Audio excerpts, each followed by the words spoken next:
So it looks like we have enough of everybody to call this meeting to order. So uh, let's do so with roll call. Tamara, are you there? I'll be doing the roll call, Ricardo. On, please. Okay. Tony Allegretti, Present here. Ricardo Diaz, Right here. Scott Dossett, Here. Katrina Kendall, Here. and Anthony Rice. Here. Thank you. So we've got quite a bit going on. A lot of it is updates, but we've managed to get into our agenda to tasers. So let me just quickly go over that agenda. I think I'm sharing it now. You see, guys? Yep. All right. Yes. Thank you. So we'll go through these items as regular, but unless there's any changes, if not, I'll invite a motion to approve this. So made. Or you want to go through them first? Sorry. No, please. Okay, so moved. I've thank you. reviewed it. Thank you. I'll second. Thank you, Tony. All those in agreement, please roll call. Mr. Allegretti, Yes. Mr. Diaz, Yes. Mr. Dossett, Yes. Ms. Kendall, Yes. Mr. Rice. Yes. Thank you. And Tony doesn't have sound issues today. That's great. I Yeah. like that myself. Good. All right. So next, we need to go over the minutes from the last couple of meetings, a hearing and the regular meeting from last time. So let me make sure that I can pull them up. Well, as a reminder, the last one a couple of weeks back was a hearing. We worked at a couple of cases. And then a month ago, we did a couple of very useful things. We started summarizing what we've learned, and that's that part. And we talked about doing tasers today. So as we move on to that, I guess I can't pull them up really quickly. I'll entertain a motion to accept these minutes unless anybody has any corrections. All right. Someone give me a motion to approve the minutes of these last two meetings. A motion to approve. Second. Thank you. And Scott seconds, Mr. Tony. All right. Let's do roll call. Mr. Allegretti, Yes. Mr. Diaz, Yes. Mr. Dossett, Yes. Ms. Kendall, Yes. Mr. Rice. Yes. Excellent. So it looks like we've got our regular business taken care of. It brings us back up to date to our regular meeting. As a reminder, regular meetings, we try to advance the general cause, our rules, our goals, and then the hearings are to hear individual cases. As you saw in the agenda, except for today, we also have a mandate from the resolutions to review taser discharges. We used to do discharge, we used to do tasers in totality anytime it was used unholstered. We voted a couple of years or last year to just do the discharges. As I recall, Scott wasn't so happy about that. And so if you want to go back, we can review them all, but at least today we'll have some experience. We'll go to public input next and take down our notes for that, and then we can keep going with the rest. Thank you. I noticed then that aside from the people in the panel part, we have 7 people attending. And if you want to speak, just go ahead and click on the raise your hand. Tracy Chong will be our first commenter from the public, and we welcome any others. Ms. Chong, Hi, can you hear me? yes. Okay, I'm sorry if tonight's comments are a bit choppy. There's a lot to comment. Okay, so I'm Tracy. I'm Tracy Chong. Tonight, I'm going to make some comments about the Taser case from February 2019, which was reviewed by this board in January 2020. During the original review, Deputy Chief Searles only provided about a minute of Taser cam footage, which basically contained no information as it was just at the very instance of the tasing. When board members, when you guys asked Searles if he had more footage or if there was any footage from the squad cars, he tried to evade the question. If you remember, Ricardo, he was like, theoretically, yes, maybe. And then he even said, offhand, I don't recall. Based on how things went down, it is plausible that there's squad cam video. I just don't know offhand. However, this is very, very dishonest because based on police reports, it is crystal clear that there was squad cam video. Officer De Decker writes in his report, a copy of the in-car video has been placed into evidence. Sergeant Hurley writes in his report, my in-car video will be added later once it is downloaded. Officer Sarah Liggs writes in her report, the video was logged as evidence and submitted to evidence technician car. So for Searles to come up and say, maybe there's a squad cam, I think that's a lie. So why? Well, after 10 months of residents asking for follow-up, Searles finally produced some additional squad cam video, and it did not look good for UPD. Board member Tony Allegretti and members of the public watching it immediately brought up several issues which seemed to be in violation of the UPD taser policy. There were at least 3 officers who piled upon the individual in just seconds. There was no reason to think that this person was armed. Both his hands were visible. There was no direction to stop or to put up his hands. There was a very quick decision to deploy the taser. Officer Hurley gave no warning besides just yelling, taser, taser. And then about 1 second later, the individual got tased.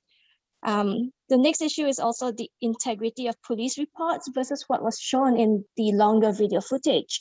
In the police reports, the officers write that with both arms, the person shoved Sergeant Smizer in his chest, and also several reports say that the individual, Quentin, shoved Sergeant Smizer. But based on the video that was suppressed and finally shown, it looked like Sergeant Smizer reached out his hand to stop or push Quentin, and that caused Quentin to kind of like swat or push the officer's hand away, and he was backing away slowly, and just within 1 second, he was tased without warning. So I hope you guys look carefully, ask many questions, see how it goes. The other issue is that when Searles presented the case, he reported how the individual was arrested, how after the individual was arrested, he made threats to the police officers. But this really has nothing to do with the actual tasing and rationale for tasing. So don't let that influence you. And I don't know how trustable Searles is. He has been sued for falsifying evidence and witness coercion. Okay, 30 seconds left. Finally, I don't know if you guys know, but at this point, all officer body worn camera recordings or squad cam video camera recordings pertinent to the case have been destroyed, except for the ones that were presented to you guys. So I think this is a big problem. Why was this case delayed so long? We've been asking and asking and asking for it, and now additional evidence has been destroyed. And you're not supposed to do that, especially since the public, we have been making informal complaints and bringing up this issue over and over again. So that's another misconduct that I think you guys should look into. Thank you. Thank you, Ms. Chang.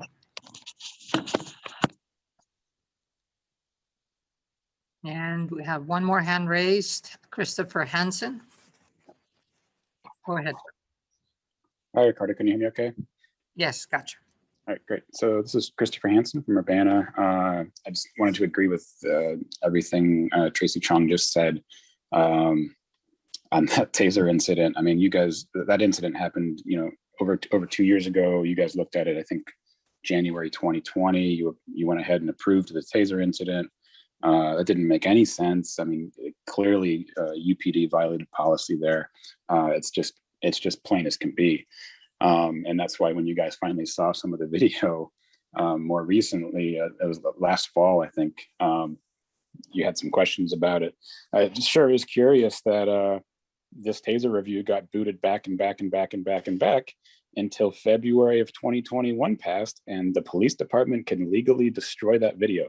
Now, actually, they really couldn't legally destroy it because they had, first of all, the CPRB asked for that video. And I don't know why you never got it. I get the impression from the circumstances that the UPD wanted to bump this back so that they could delete it and say, oops, it's gone now. The problem is there were so many complaints about the TASER incident, at least for the body camera video, that called for the video to be flagged and restored and stored for another 2 years. So if the police department didn't do that, they violated the body camera law. They almost certainly did this because the other video that you don't have showed something terrible. And that's really the only explanation for how we got here. So I hope you guys ask a lot of questions about why all that video got deleted. But yeah, and then last meeting, I kind of gave a rundown of what my impression has been in terms of what I'm kind of calling the CPRB case law. That is the trends and tendencies that you're setting in terms of how you handle complaints. And I thought I'd kind of run through that really quickly again. So far, no one's been held accountable for denying complaints in any number of ways, invented reasons. City staff and UPD can basically just invent whatever obstacles and administrative friction they want, and no one holds anyone accountable there. Even a police officer named within a complaint can deny his own complaint. Prejudicial statements can be made in the review process, the appeals process. The expert hired by city staff as a hearing officer doesn't appear to be entirely familiar with the CPRB ordinance and doesn't take action when the rights of the appellant are being tread upon. Elected and appointed officials can publicly lambast and berate people for submitting police complaints or for calling the police. And these are flagrant violations of the rules against retaliation and retribution.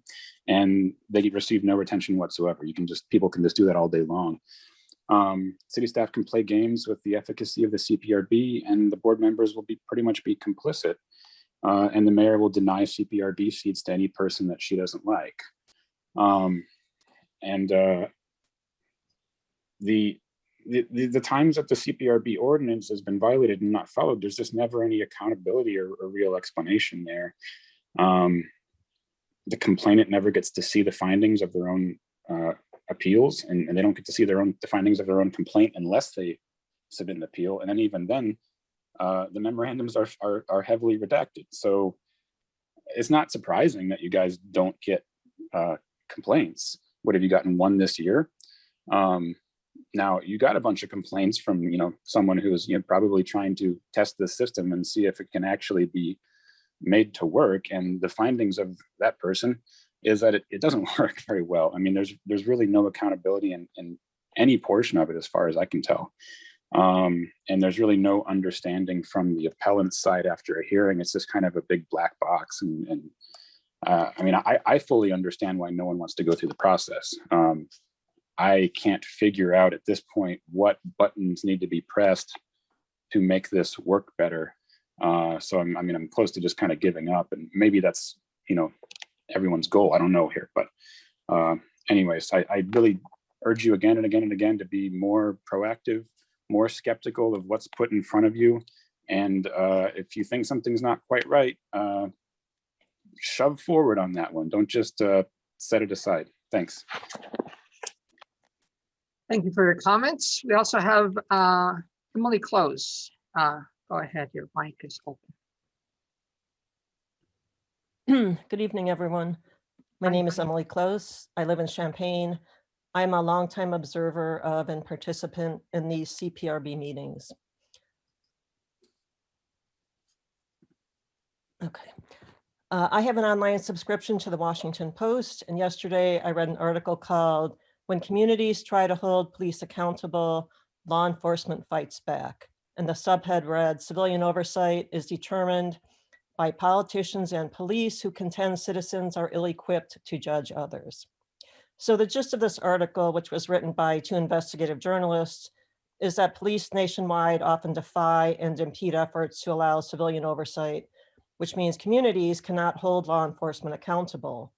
And the article is very specific about naming cities that are failures when it comes to their civilian oversight boards.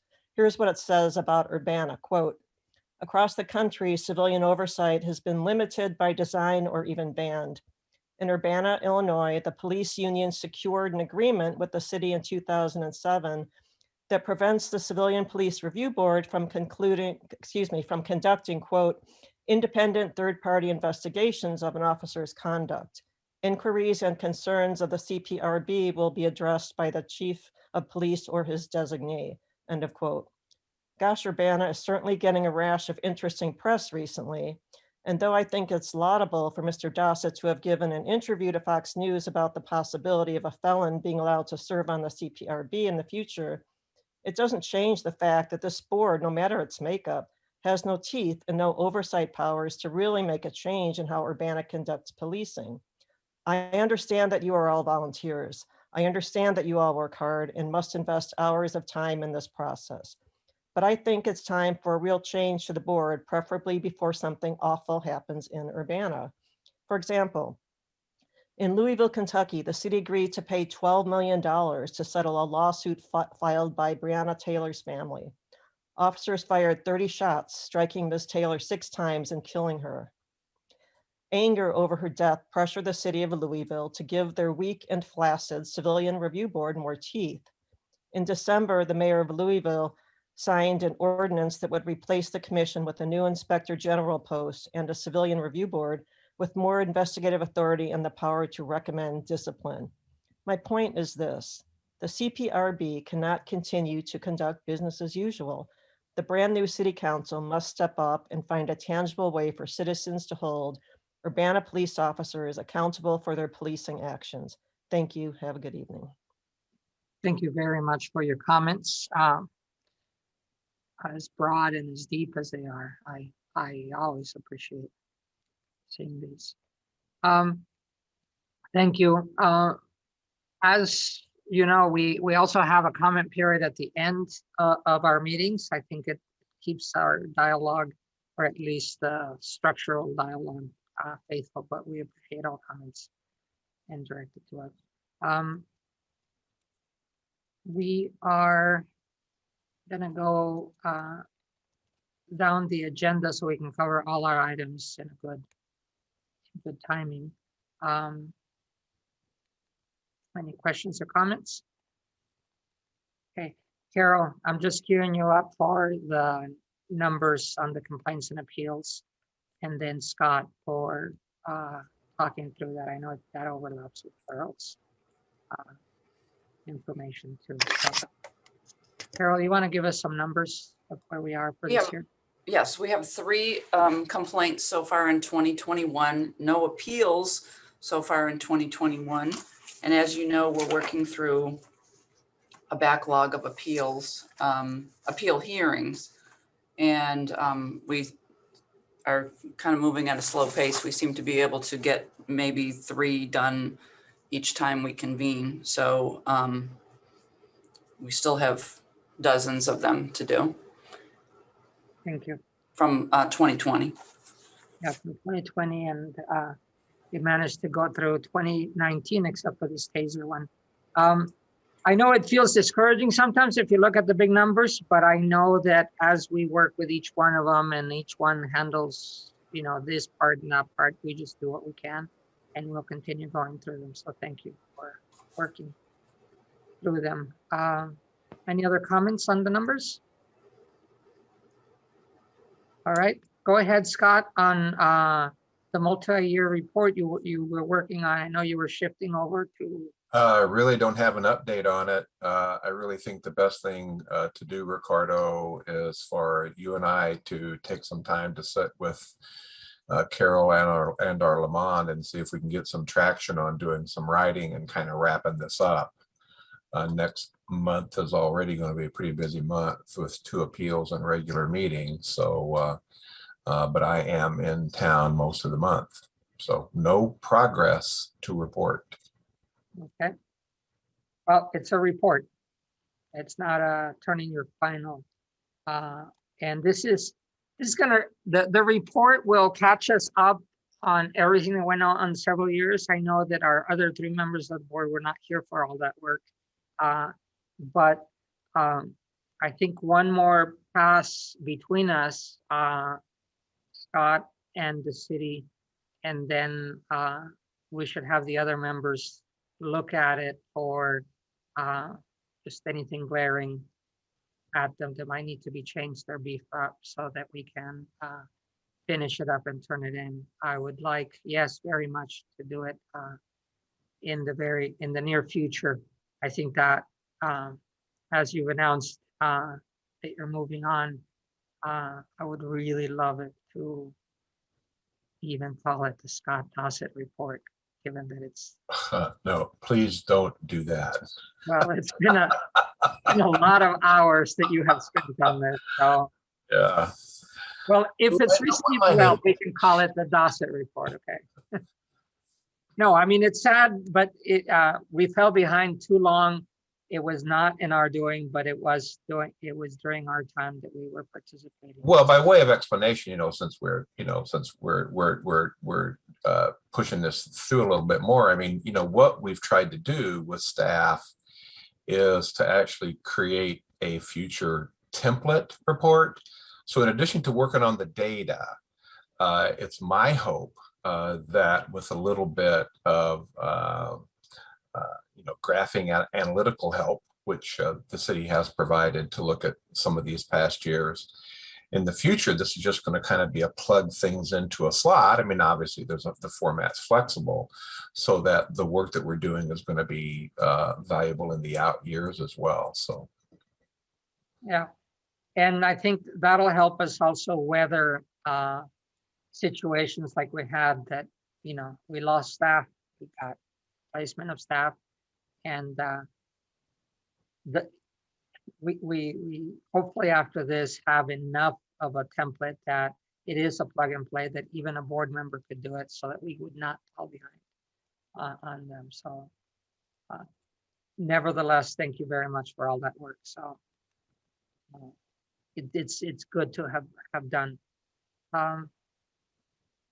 We have well, any other comments? I always have to remember to ask that because I don't want to trample people's space. Okay. Did I miss? I am now looking at what said final, but maybe I'm on which version of the agenda I'm looking at. So correct me if I mess up the month because we last held it. Looks like we should be on C under unfinished business, Ricardo. Thank you very much. So we also had,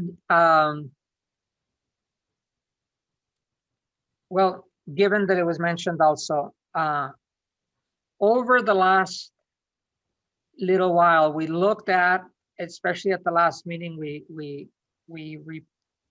reported as to our vote. Presently, the ordinance says that no one with a felony and no one with law enforcement direct experience could be a member of the board.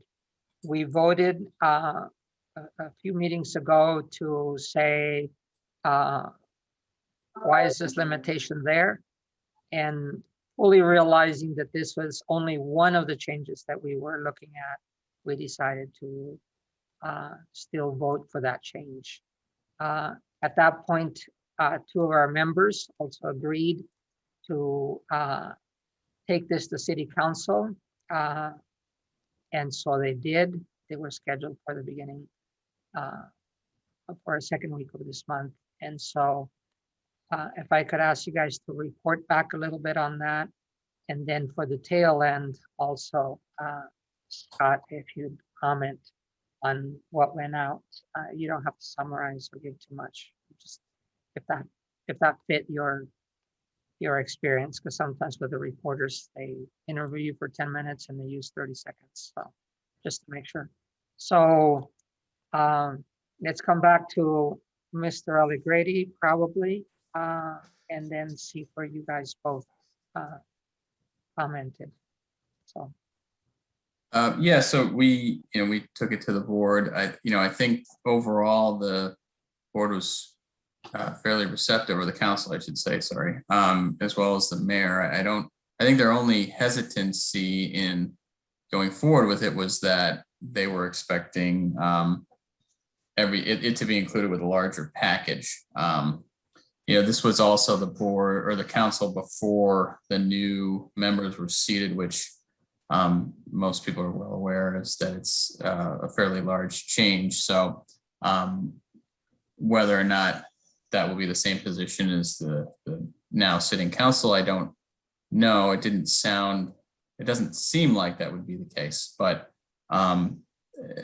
they had relatively few questions, except for there was a question posed by one of the council members about why we're not removing the officer exclusion as well. And that question was addressed along the lines of what we discussed in our previous meeting. It was a relatively quick section of the council's hearing. I thought it went pretty well. There wasn't any glaring opposition to it. And I think the only concern was regarding the officer exclusion as well. But it seemed like the council would go forward with it. Again, that kind of depends on if they're going to want to see it with our other list of changes that we would propose. thank you. Yeah. Go ahead. Well, I was just going to say the only thing that I could add, and I have to apologize to Tony. I was late for that meeting. I screwed up. I didn't have your phone number. I thought we had a handoff figured out. No, we did. I missed the baton, man. Sorry. No, I didn't. I didn't hand it off very well. Yeah, I guess the most germane thing, just to kind of take up a little bit, specifically Mary Alice Wu questioned about whether the board itself was compiling a list of changes for the ordinance. Essentially, Tony mentioned this kind of this bigger picture. And I don't know anybody else who served on the board, but I'm not really compiling a list of changes to the ordinance. And when Mary Alice made that comment, I said, well, no, I don't think the board is. And I think that's probably staff that should be doing that. And, of course, she is a member of the group that will have to eventually approve any ordinance changes that are made. So I think it's important, moving forward, that the members and staff try to start keeping a list. And I mean, I could generate one, but I haven't really been making that a big priority. But that's something that Mary Alice was kind of expectant about. So I quite agree. I was also surprised that they wanted the full list, not in that we haven't gone through that. We have done our own listening sessions. We have done quite a bit of that legwork, but that they expected at this meeting to have that for whatever reason that they asked. Mary Alice didn't seem to be the only one that was looking into, as a frame with a lot more on the picture. I also feel like, Tony, that they seemed welcoming of the proposal to change this part of the ordinance. So I guess for me, the reasoning of political and what happened 10 years ago, 12 years ago, it doesn't really matter as much as this board has the prerogative to act on as much as possible to make things better. And so I accept the assumption that we are doing more than one change proposal.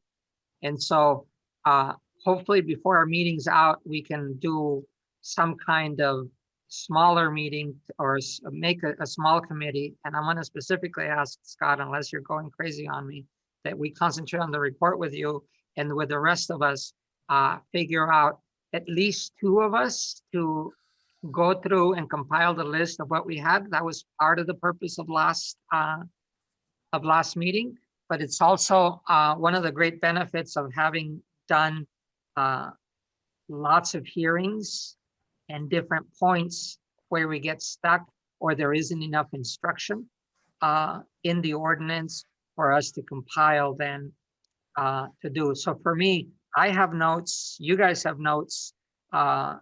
So if we'll do a committee of at least 2, then that group can compile and do some kind of framing for them to bring them back up and to see, make sure we're all agree.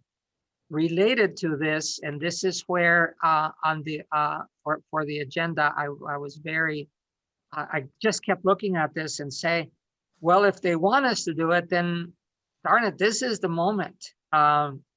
You were asking for what you, they're asking for it, and therefore should get what they're asking for. I know there's all kinds of political fallout for some of the decisions that were made a long time ago, but we're at the point where times have changed, and who better than us to put forward enough details for changes. So the timing is right, that the information has been compiled. We've been around long enough that we make it to a national paper as to what we've been doing. So darn it, then we should rise to the occasion and use the information we've been picking up to actually do something about it. I'm open for other suggestions, but that's what I see. That is, I see that this is the time, and it's going to take a little bit of work, but I would expect with a couple of hours of looking at everybody's notes, we can come up with some very good lists. Lastly, as I was thinking over the weekend as to how to do this, I would want to put issue and then suggestion. I don't want to get into the legislative language. I don't think that that's us, for us, and really, I don't feel like the commas and the paragraphs are for us to figure out, because they have a domino effect. Just as was mentioned, the contract between police and city does get affected as to what we are. And at a couple of minutes ago, we saw that there was even a special memo between the city and the union. So anyway, so they can get into the political side of it, but for us, the objective and the proposed solution, I think, is well within our means. Anyway, any other comments related to that? Ricardo, Yes. are we Yeah. are we also going to review the policy and procedure manual? Which, I mean, I think, some of the times where we get gummed up in a hearing may be involved with just, something that's not going to be in the statute necessarily, the ordinance, excuse me. And I read through that. It's been a while, a couple months now, but I mean, there's definitely some things that need to be reworked there. I don't know I think it's just I don't think the ordinance says exactly how those things get approved. I think it just says that the CPRB shall list or formulate procedures as to how to conduct itself, obviously within the bounds of the ordinance. But I think, as far as day-to-day or handling of appeals and reviews, that can make things work a lot better and possibly allow us to change things that we want to see that maybe don't get done at council, that the ordinance would allow us to do. I completely agree. Discussed before. Yeah. And early on, as you did that reading and you took down those notes, it prompted us for several things that were inconsistent from one layer to the next. But we've also made some changes with public input about some of those changes that needed to be made that we were way behind on. And so the way I see the rule book or the procedures book, it falls after the changes of the ordinance.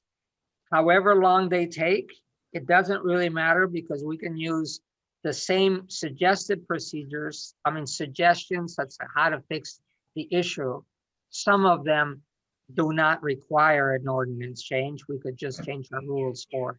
So as we make the document that has the issues, I believe that we have enough experience with the procedures to also build in. The final output of an ordinance is up to them, to which we will have to abide. And if we have to readjust our rules after we've taken the issues on, so be it. But given that there is presently no direct supervision of our procedures from them, as long as we're consistent with the ordinance, then I believe that we can start on those, putting them forward. But I'd like to identify the issues. There are some issues that are much bigger. Is this an oversight board versus an appeals board dynamic, as we have seen at one of the presentations? I think those eventually will come down to us, given a much larger context. In the meantime, we, 4 and soon to be 5, I think we have the prerogative and the experience to do it. I don't think, ironically, I don't think that we would have had that experience had we not had as many hearings. And as we listed those learnings last time, I think they can be put in the same blender to come up with a smoothie that is useful to us, and then the council can do as they need. So anyway, thank you for those comments. Actually, yes, Carol, I have on my notes to bring you up. I know you've been keeping a list, and so I see this as a sit down, because there are many other things that don't impact us directly, but they certainly have impacted, from certified letters delivery to actual dates and being able to handle dates. So Well, that's your entry. I would just encourage you to, before you start getting too granular, because believe me, I can go there with you and get really granular on how to improve the ordinance. But there's a fundamental question that's been raised by the community.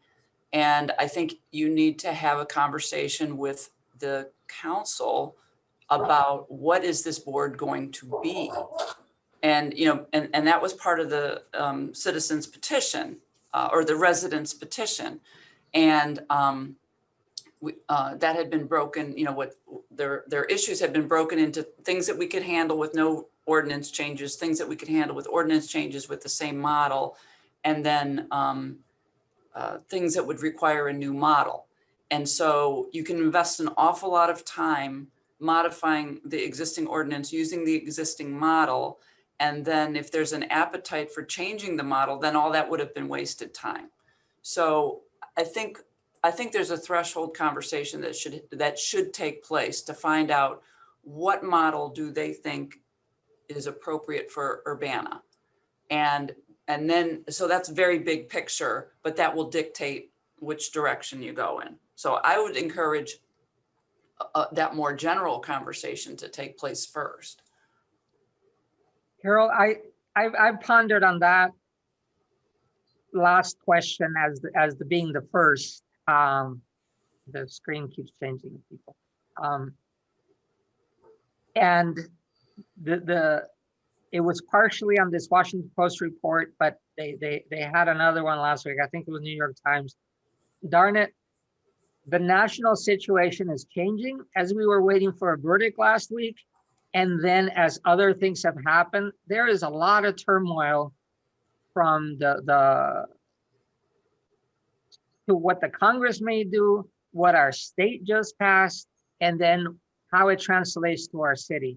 That's why for me, the biggest thing are the structure of what we can recommend is based on issue and then a response to it, because aligning what we need as a board to the state and then national to me is fraught with both too much detail that can change the sway of things, but it's not just the wording of it, it is the disposition and the posturing that people have to do. That for me is not us. You know, whether the mayor and the new city council can satisfy the public's demands, I just pray that it's still workable for us to be able to do our work of being fair to citizen and officer. And so that's why I want to take it in that chunk, because this new council is going to have to go through its own learning of what the models are and whatever else. By the time they get through that, I think our issues will still stand as whatever you do, these things need to be addressed. Go ahead. Well, Oh, who was it? I'm Scott? happy to defer to Scott. Go ahead. well, no. I was just going to say, I think I agree with both of you guys. You cannot. Oh yeah. Pick one. I think given, you know, the notes that we all have, or certainly Ricardo has, with help from some notes from Carol, you could, in a couple of hours, come together with a list of fairly salient points that would make the current ordinance work better. However, I think the big question is really one that you know, this board should consider, which, you know, ultimately at some point could cause this board to be liquidated. Yes.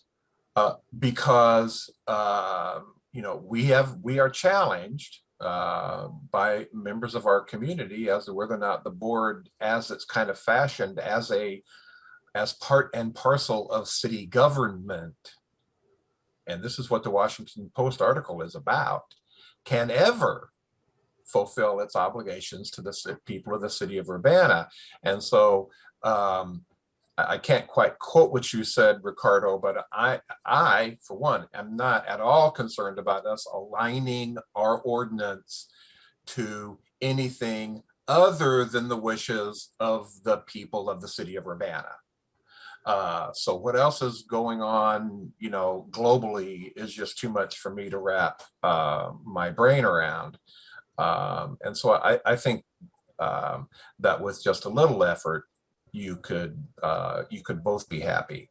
Now, I don't know how much the city council knows about review board structures, categories, histories, and that kind of stuff. I haven't attended city council meetings enough to know how much they have, but you know, the NACO website has got a lot of good information that's pretty easy to digest and that can be passed along to you know, allow them to imagine at least the consequences. I don't believe the cost, and I mean literal like dollars, for a more independent, investigative, and not review body as we have here.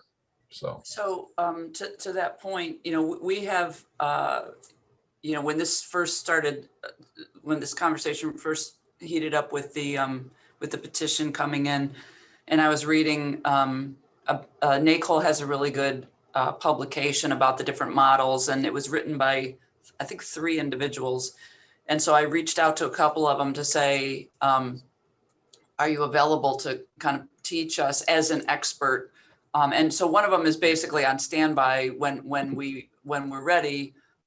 He'll have to zoom in because he lives in Canada, but he has a very extensive history in this area. And I think his perspective is a good one, because it's sort of like it's not a one size fits all type of solution. And, you know, I think one of the things that happens with the narrative for Urbana is that they want an Urbana solution for problems that are not Urbana problems, in thinking that they could become Urbana problems.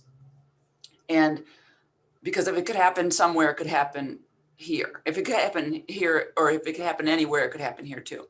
So, but I think there's, there's hybrid models that would get, partially in the direction. I mean, I come from a city, Washington, DC, that they had a fully independent, fully staffed, separate offices. They didn't even share offices with the rest of the city. They had their own investigators. It's a very expensive model to support. So, and granted, the District of Columbia has 4,000 police officers. So, it's a it's a completely different thing.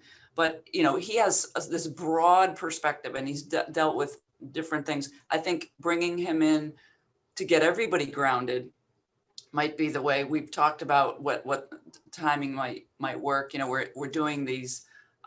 We're doing these ongoing trainings with the city council. Right now we're just teaching them what the different departments do. And then, like we're going to start doing deep dives into areas that they'll have to vote on. And, we can do some deep dives into civilian police oversight as well. And, see where that takes us. I mean, there are some, I guess, tactical things that we could fix in the ordinance without a whole lot of trouble. But once you start pulling on threads, it can go places. And I would say there's a lot more things that can help the board function properly beyond adding people with a history of a felony conviction. That's not a core thing for me. A core thing is how to make sure that the system functions in a proper way, and at least as you're constituted now as an appeals board, that you are functioning as an appeals board and not random things being brought in to cases, which I believe to be the case now.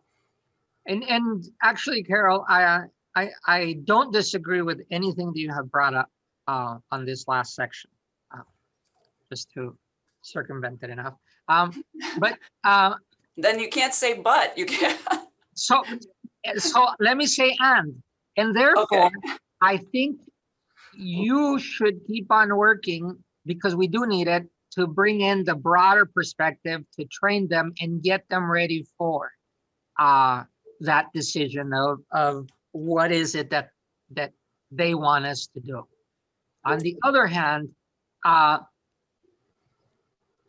that broader picture, we're at least 10 months into us having started this process. I wasn't chair yet, and I was more quiet. I wish, and then I started not being quiet, so be careful, guys, but I welcome you. You should be chairs. But that broader thing takes a lot of legwork that we don't control as a board. And I think we have enough experience for the granular things to say, well, while you guys work on that and you figure it out, this is what we need. These are our issues, and this is what we need. We start functioning, hopefully, faster on those things. Yes, I know every time you got to change an ordinance, it takes a long time. But we prepare that packet so that they know what our needs are, because those needs are Urbana's needs. And if they fit in if they are not part of the broader picture, we've all lost. And if they do fit into it, my experience with police review was my friend Kelvin Anderson and the police review board in Philadelphia, they're also separate. They also have all kinds of issues and what's sensitive and what is not. It was not unusual for him in a home conversation to say, I can't talk about that. I can't talk about that. Well, that's coming up, but we can't do anything about it or whatever. It was really cumbersome, as independent as they were. So that's why I don't want to wait any longer for us. And I suggest that as we put in a committee to summarize what our observations and needs are, they can roll it in or not if we get liquidated, as Scott says.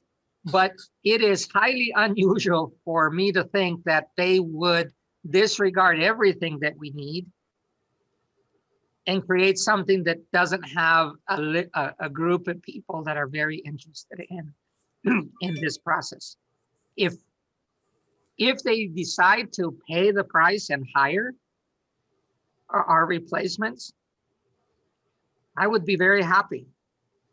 I might even apply, because then I'll get paid for the hours. But it's not that, right? We want to make sure that Urbana is better because of what we're doing. And therefore, I think we would be part of the process anyway down the line. So to move it along, that is why on the next item on the agenda, I am suggesting that we learn what that schedule is for city council and that we report to them regularly, ask for that time, just like Scott and Tony went. Well, they said 10 minutes. It ended up to be almost half an hour, but it was only half an hour. And we put an item on their agenda for their discussion, and we helped contextualize it for them. So I'm going to ask then that we look at what's coming up as far as their agenda, and we start becoming a more regular feature of their agenda. Hey, Ricardo, before we leave this, Yeah. a quick comment to Carol. Everything that I have seen from NACOL, I thought was pretty balanced, pretty easily digestible, and well done. Yeah. I would hope that if you arrange a session with this person from Canada, that you could kind of maybe do like Zoom open house kind of thing. Put the word out so that members of the community know this is going to be discussed. At least, let people know that it's going to be there, because I think it's really important as the city makes decisions about review that, that the community keeps some skin in the game. So I'd hope you could do some good outreach and get people to sit down on that portion of the meeting, or actually hold it, outside of a city council meeting, so that it could be something that we're a little as digestible by the citizens of Urbana as it can be. So Okay, I do want to make one clarification to what Ricardo just said, because if you're going to be reporting or coming back to the council, there's a distinction in their agenda between a presentation and a discussion item. So you guys were on as a presentation. They asked questions. They did not have a discussion. So if they have what they're sort of the way that they intend, having been in conversations around this, if something looks like they want to discuss it, then they want to then agendize it in a future agenda as a discussion item, so then they can engage in that discussion. But presentations are more for like asking questions about what they just heard. So in the future, depending on what you want from them, if you want them to discuss something, then you should ask to have something put on as a discussion item versus a presentation. Thank you. That's a good learning. Every time I see the committee of the whole open and close before the regular meeting opens, it teaches me that I don't know what their differences are. Mm-hmm. I just know that whenever I've been invited or I've been asked, I come to some portion of the meeting. For right now, what I am seeking to fill in as far as gap is something we discussed many months ago, which is when we go to council, number one, they don't have someone assigned to us. It was a bit gratifying to hear Mary Wu and then somebody else say that they watch our meetings, because it means we're not as disconnected as it sometimes feels. At least somebody there is thinking, with us. And therefore, for me, establishing that bridge, regularity, to know the members of our council, to see Katrina's face and say, oh, she's from the CPRB. That's a good thing. Because when there is a question to CPRB, they may say, well, we don't want Tony, we want Katrina to tell us about that. Because they will, have a sensitivity to whichever part of Katrina that, you know, that they would want to hear from her versus Tony's. So in whichever way, I want us to put us up for another presentation at the next meeting. And if you can look it up and send it to us and see whose schedule matches. And in this case, the next presentation is for us to give a summary of the issues and response to issues. It's going to take, I think, a 2-hour meeting of have our first cut. We should very soon after that have one with Carol. And I would say let's limit it to 1 hour so that we're not fixing the world. We're just having that first cut to present to them so that they can be eating at the same field that we're eating. And then when they get to it, they will do what they need to do with it, but we get to make sure that we have our parameters. So anyway, that's So, my request. Okay, to the extent that you're gonna work on this in any kind of subgroups, just remember only 2 of you can meet. 3 of you cannot meet in a closed meeting. Yeah, thank you for the reminder. And that's why I say at least 2, because soon we'll have 3, another member of the board. That's, well, soon. One has been interviewed. It's back to the mayor's approval. But if things go right, then we should be recruiting all the way up to 7 so that we can have, I don't know whether 3 people can do more work than 2 people. It's often the other way around. You bring the group bigger and the less work gets done. But Depends on the people. it depends on the people, but at least we can advance it in as much as possible, whether it's 2 or 3 people. So anyway, so if you'll bring us the dates for the next presentation, I'm putting this forward as a lot of very digested thinking, but Itachi consente. And when do you think you're gonna be ready? You wanna present another round of, you wanna present a round of Next proposals? month, next month at some point, not the next meeting, but the one after that probably will be in which we. Well, can- you know, they meet every Monday except for the 5th Monday.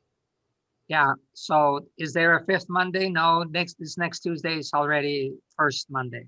Right. Or first Monday, so not this Monday, but it'll depend on who here volunteers, but I think this can be done in 2 weeks for a first cut.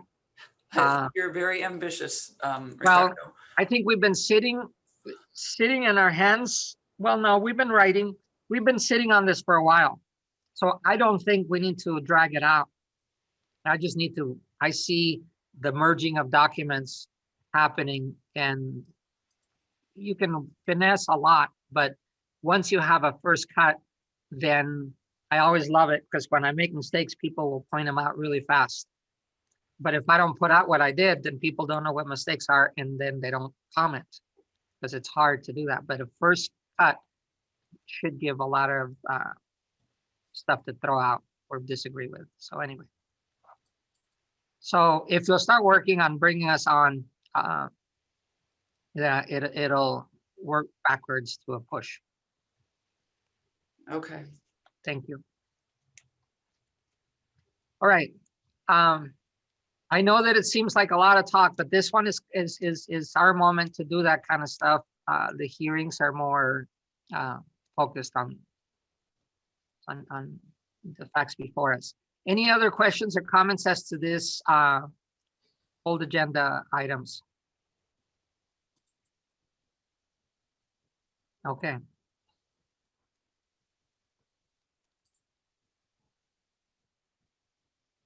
And again, I'm still looking at the wrong agenda or something. Dates for reporting to council is 5C. Is that? Yeah, it looks like you are at Oh, you're there it at 5E under unfinished business. 5D.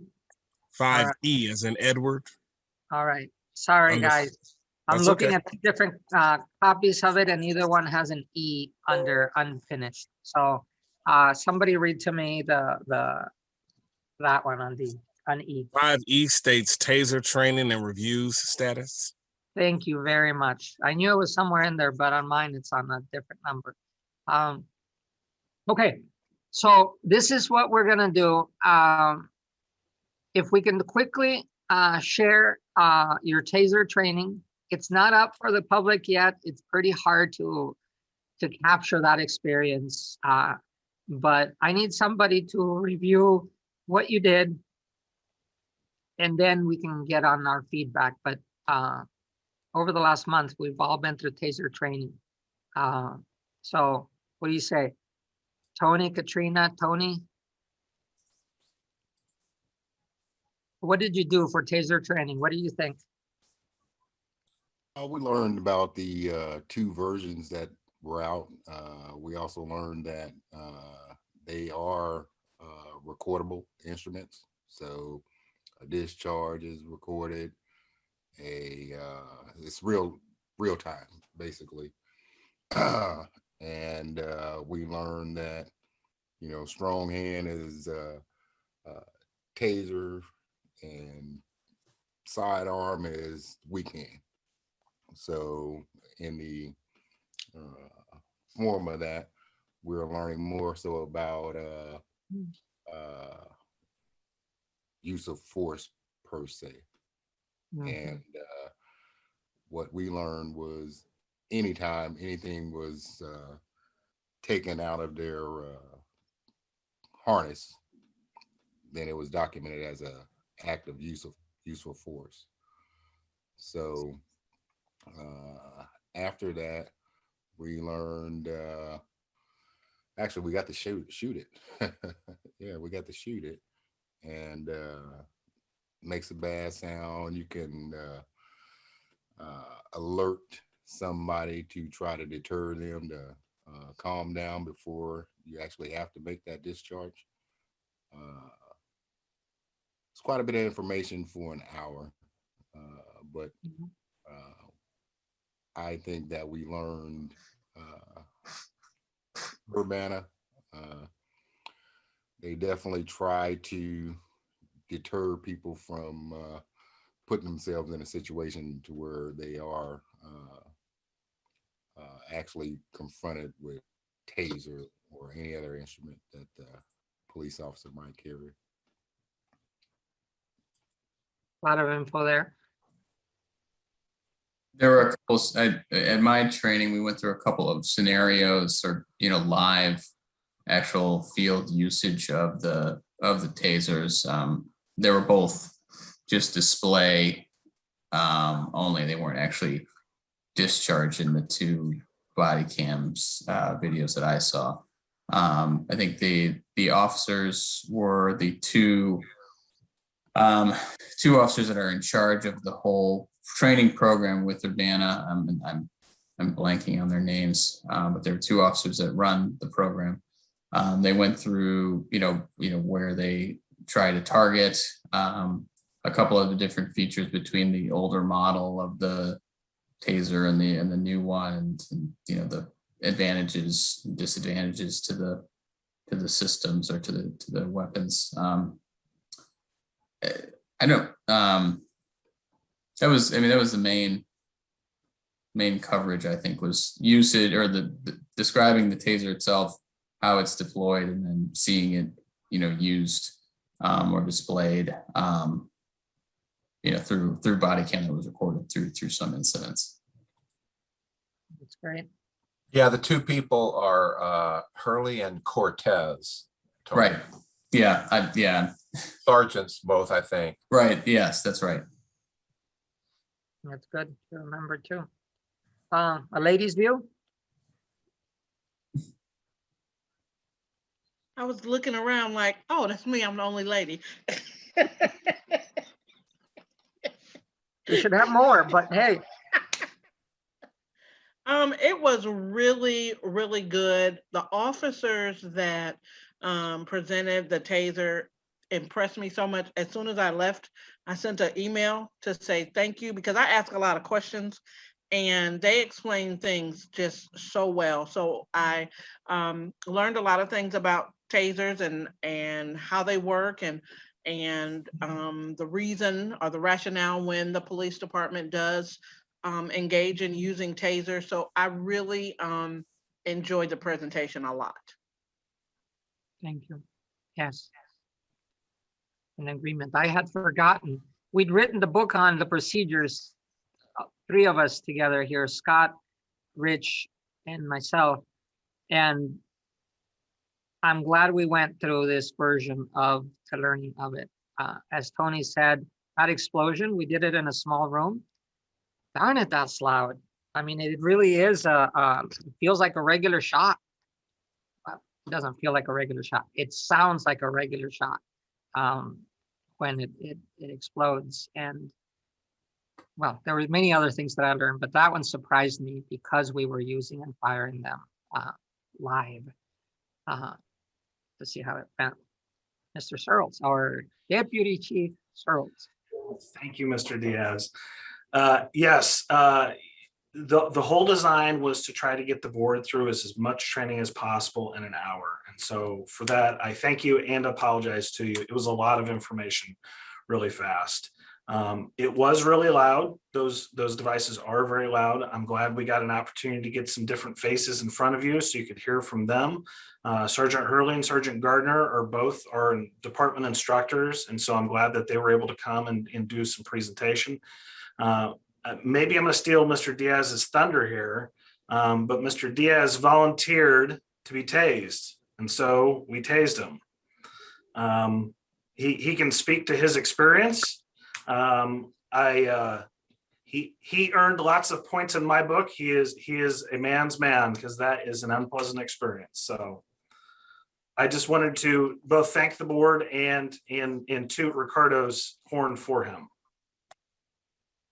Well, I didn't mean to reveal it necessarily. With my kids, I told them that, I may be old, that's older than they even think. But it is an experience that I wasn't, you have stupid moments in life in which you decide things and then you regret them, but it's too late. The zap lasts 5 seconds. I think after one, I wanted to raise my hand to say stop. I couldn't get my hand up because I was screaming. Luckily not obscenities, but it hurt. And then the sergeant that was running it, he said he saw me trying to say stop, but he had warned me that it was 5 seconds. Eternal 5 seconds. Wow. So I would say that I got the feeling in the room. There were 3, 4, maybe 5 officers in the room as they were informally discussing the use of tasers and why and where and whatever else. I got the feeling that it was a choice for them that they'd rather do than shoot or batons or other things. They had lots of other reasons or complaints about the other use of force to reach the goal that they need to do. And it seemed like taser. I mean, I was ready to stand up as soon after I was there. And I didn't know I still had the probes on me and that I had to lay down until they pulled them out. And that hurt too, but there's nothing to it. But I have no permanent damage. If something had happened to me in which they really needed to use it on me, and they had used any of the other methods, I tell you, I would have marks. It would hurt in many other ways. And so if I ever commit a crime and a bunch of cops show up, I'm going to sign up for a taser, as bad as it was, because then I don't have bruises, I don't have blood, I don't have bones broken, I don't have anything that might happen. So I learned a new facet. Back in when tasers were being asked for, I used to say no. I was against tasers. And you've heard me say it before, but the option to stop somebody from causing harm once a gun is drawn, okay, so it's not to shoot to kill, but it's shoot to, what is the official wording, Rich? I don't know. Terminate life-threatening behavior. Terminate life-threatening behavior, which does not mean shoot at the foot or the leg. And therefore, a gun is such a sorry alternative to a taser. in situations. And that I used to think that, and now I am doubly sure that that is an option that I am glad 5-6 years ago we opted for. So today we'll be reviewing a couple of cases, but as we incorporate our training into group knowledge, I hope that both we are able to put the position of the reasoning of policy, but also the actual effect. Because a citizen that has never been through a resident has never been through a taser, and they get tased, they also don't have that background as to what goes through the officer's mind, but they also don't know what the other options are. Because at that moment, if you're angry enough or whatever else, you're going to act in a certain way. And including me, screaming was not my first option, but it was an involuntary one that just happens. So I would say when somebody is in a dangerous situation, whether it's officer or resident, you just can't call them on everything that happens, because there's some things that your body does without thinking. So anyway, enough introduction to that. Any other comments or questions about the training before we go on to looking at what we have pending? Okay. Then we should look, we have two cases. One that is quite old, and we started on it and we did some work on it, but I think this group, I want to make sure that this group gets a stab at it, because there have been some pending questions, and it's good to recognize them. And it's good also to then remember that we are the ones that are privileged as board members to see all the materials that exist and to ask questions from there. And to the other option on our agenda, what else should be available to us? So we're gonna, I think it is you, Rich, that will do U19-579 and then U19-1716. Yeah, so how did you want me to do the older one? So I've got the videos, which we've played before. I want you to do the new one first. Okay. And then we can see, as far as time, how much to do. I trust everybody has seen what was put up, and what we do have, I think is good. But this more recent one is one that is also hard to see. But it is important that we all have some experience with what's going on. Okay. Before we start, can I just make a quick comment and a thanks to Rich and everybody on staff? The stuff that's in the portal is good, pretty easy to use. I did have a couple of problems downloading a couple of big WMV files, but I think I got a pretty complete picture of what was going on in the cases. So thanks to everybody for organizing that. I know it's not an insignificant amount of time. So I appreciate that, Mr. Doss. It does take some time. I spent the majority of today trying to get some extra video from 1716 over to the portal. Quite frankly, there was too much of it. I want to say it's 10 or 12 gigs. So I will continue to work on it tomorrow, and it is the unredacted video. One of the things that we've done over the course of many years is I've tried to cull the information for you a little bit for purposes of a public presentation, because of course you can see some of this information, the board can see some of this information behind the portal that we don't necessarily show the public. So the video that I have prepared for tonight is one video, and it's a body camera video that I believe shows the incident well, and I think it gives a good perspective and helps inform as to what happened. So I am going to see if I can get this thing pulled up. So we're on 579, right? Rich? No, it's 1716. Okay. Ricardo wanted to do the old one first, so let me figure out how to. No, go ahead. No, let's do the new one first. Yeah, that's what I thought I heard. 1716. 1716 is the new one, mostly because While the TASER rules have not changed, what is in the portal has changed in that we are now being more careful and requesting everything in there.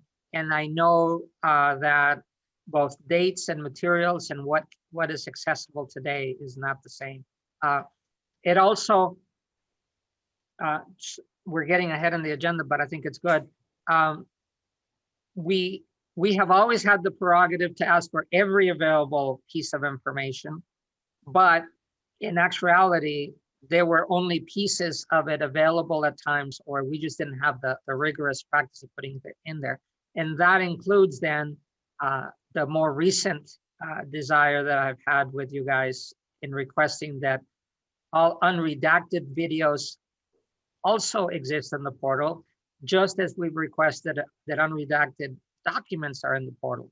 That way, the full picture is there, and then the redacted ones that get put out for public, for FOIA, or in these kind of settings are available there. But we know and we can pinpoint what the public does not see. And we are trusted with the whole thing because ultimately our decisions should be, and I think are based on as much information as possible. So And I'm sorry, Rich, 1716 is the new one. I apologize. That's okay. No worries. 1716 is the new one. I've got all the PDFs open, but man, I've got a whole cadre of them here. So I got the same thing going on my screen right now, so I understand what you're talking about. Okay, I'm going to try to share my screen here the way that Jason Liggett taught me. So bear with me for a hot minute.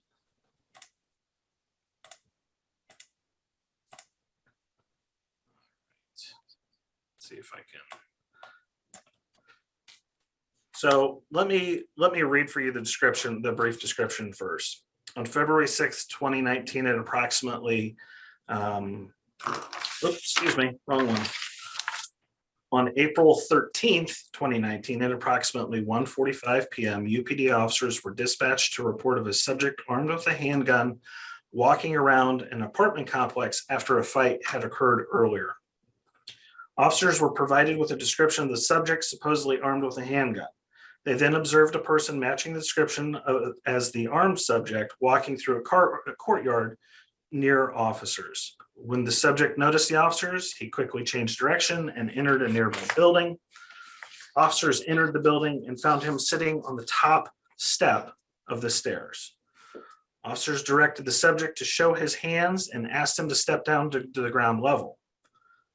The officers intended to pat him down for weapons. The subject did show his hands, but did not come down the stairs. The subject was asked a second time to come down to the stairs. The subject still refused to come down. Another officer then ordered the subject to come down the stairs to the ground level so he could be searched. The subject stood up and then immediately began to run down the opposite side of the stairwell away from the officers. As the subject was coming down the opposite side stairwell, a TASER officer attempted to tase the subject as he was running out the apartment door. One barb did connect with the subject's back. However, the second barb struck the subject's hood on his sweatshirt. Neuromuscular incapacitation was not achieved, and the subject continued to flee from officers. Officers chased the subject on foot through the parking lot and into another apartment building where they caught up to him. The subject was unable to flee anymore as he had been contained by a locked entry door. Officers grappled with the subject and forced him to the ground. He was ultimately arrested. An ambulance was summoned due to the arrestee complaining of back pain, and he was transported to the hospital before being placed into custody at the county jail. He was charged with resisting obstructing a peace officer. So that's the quick summary, and this is the body camera footage. Let me just make sure that you're seeing what I'm seeing. Yep, okay.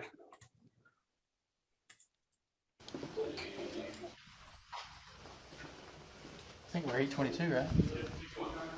Yeah. You don't got any weapons, nothing on you, man? Yeah, what's up, man? Do me a favor, can you sit down here and talk to us? I just got here. Okay, can you sit down and talk to us real quick? What do I do? I So you need to step down here, we'll give you a direct order. All right, shit. Keep your hands where we can see them. Come down here. Come down here. Go, go, go. Go down. Go down here, this side. Get on the ground! Get on the ground!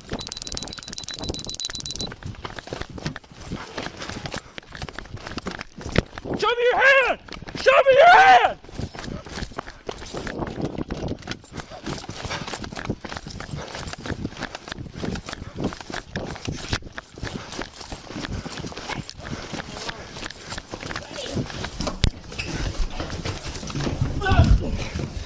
Don't move! Show us your hands! Put your hands out! Put your hands out! Put your hands out! I ain't do shit. Put your hand down! I ain't do shit. Put your hand down! I ain't do shit. Give us your Hold it! Good, I got you. Give us your hands. Don't fight it. Give us your hands. Okay, you around with it. Within 24 curve. Between the line room. Be cool.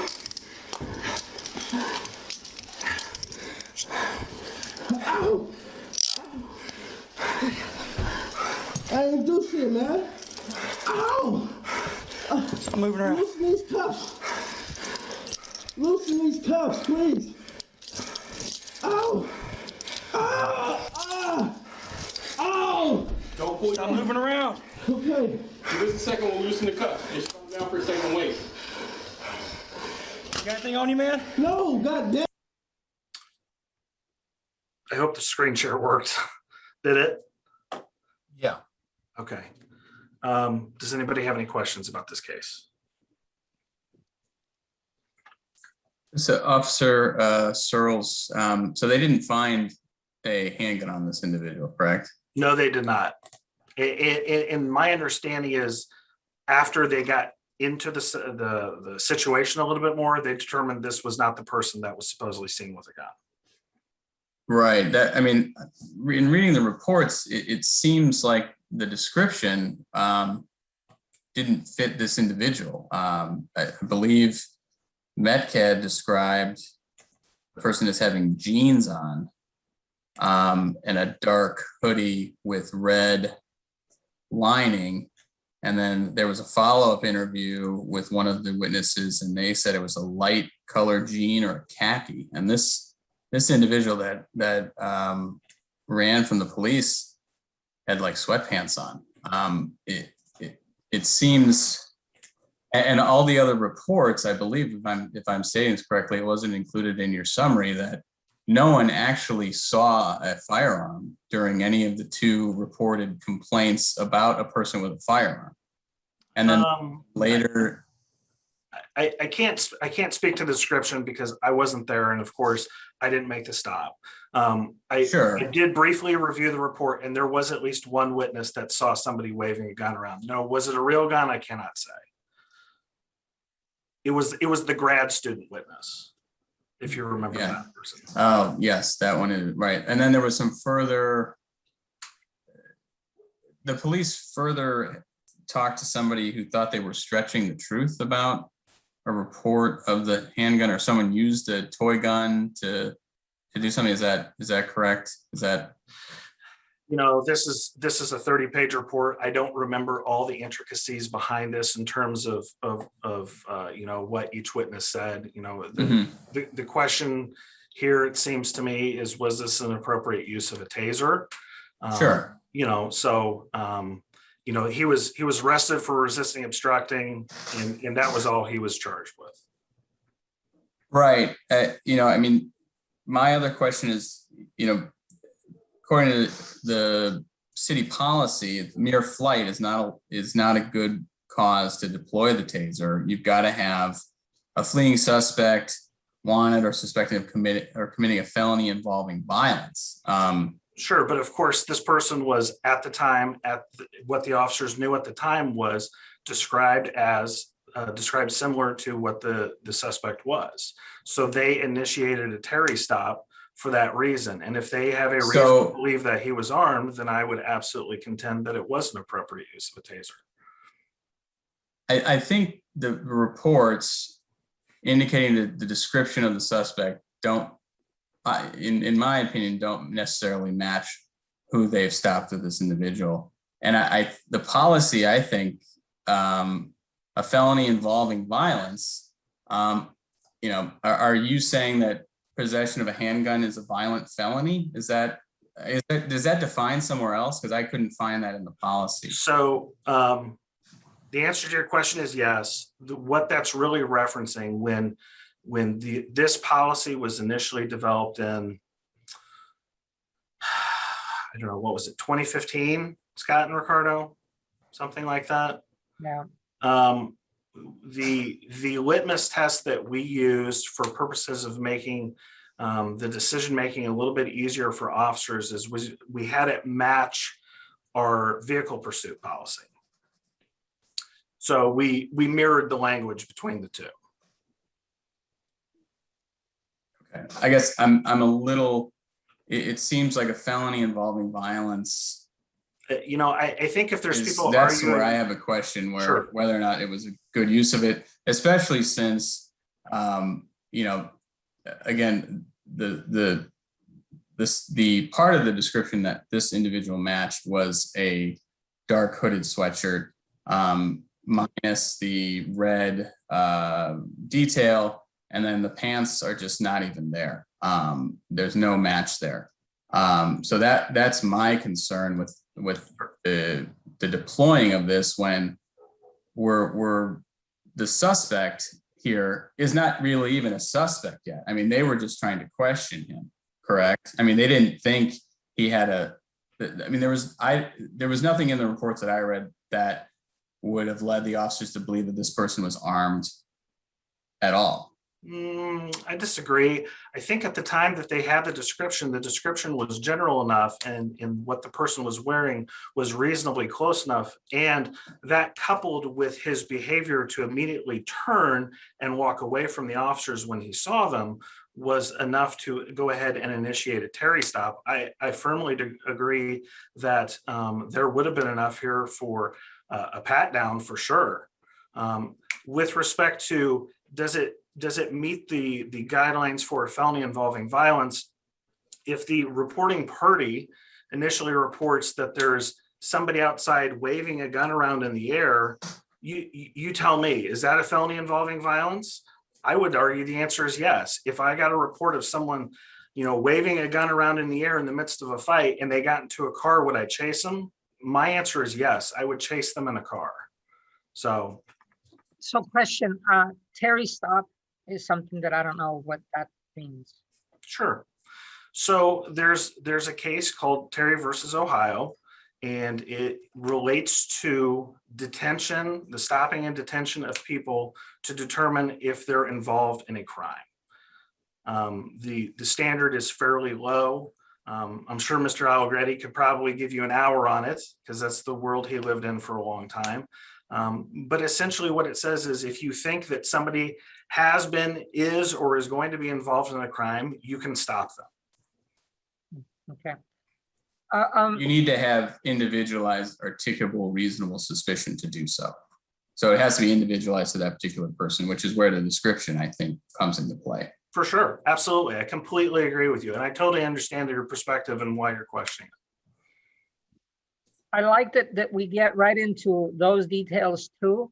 I honestly didn't want to hear necessarily whether the guy was involved or not afterwards, or what the resolution of this is, especially because when we read a case, there is enough information from different angles that we don't even know yet often.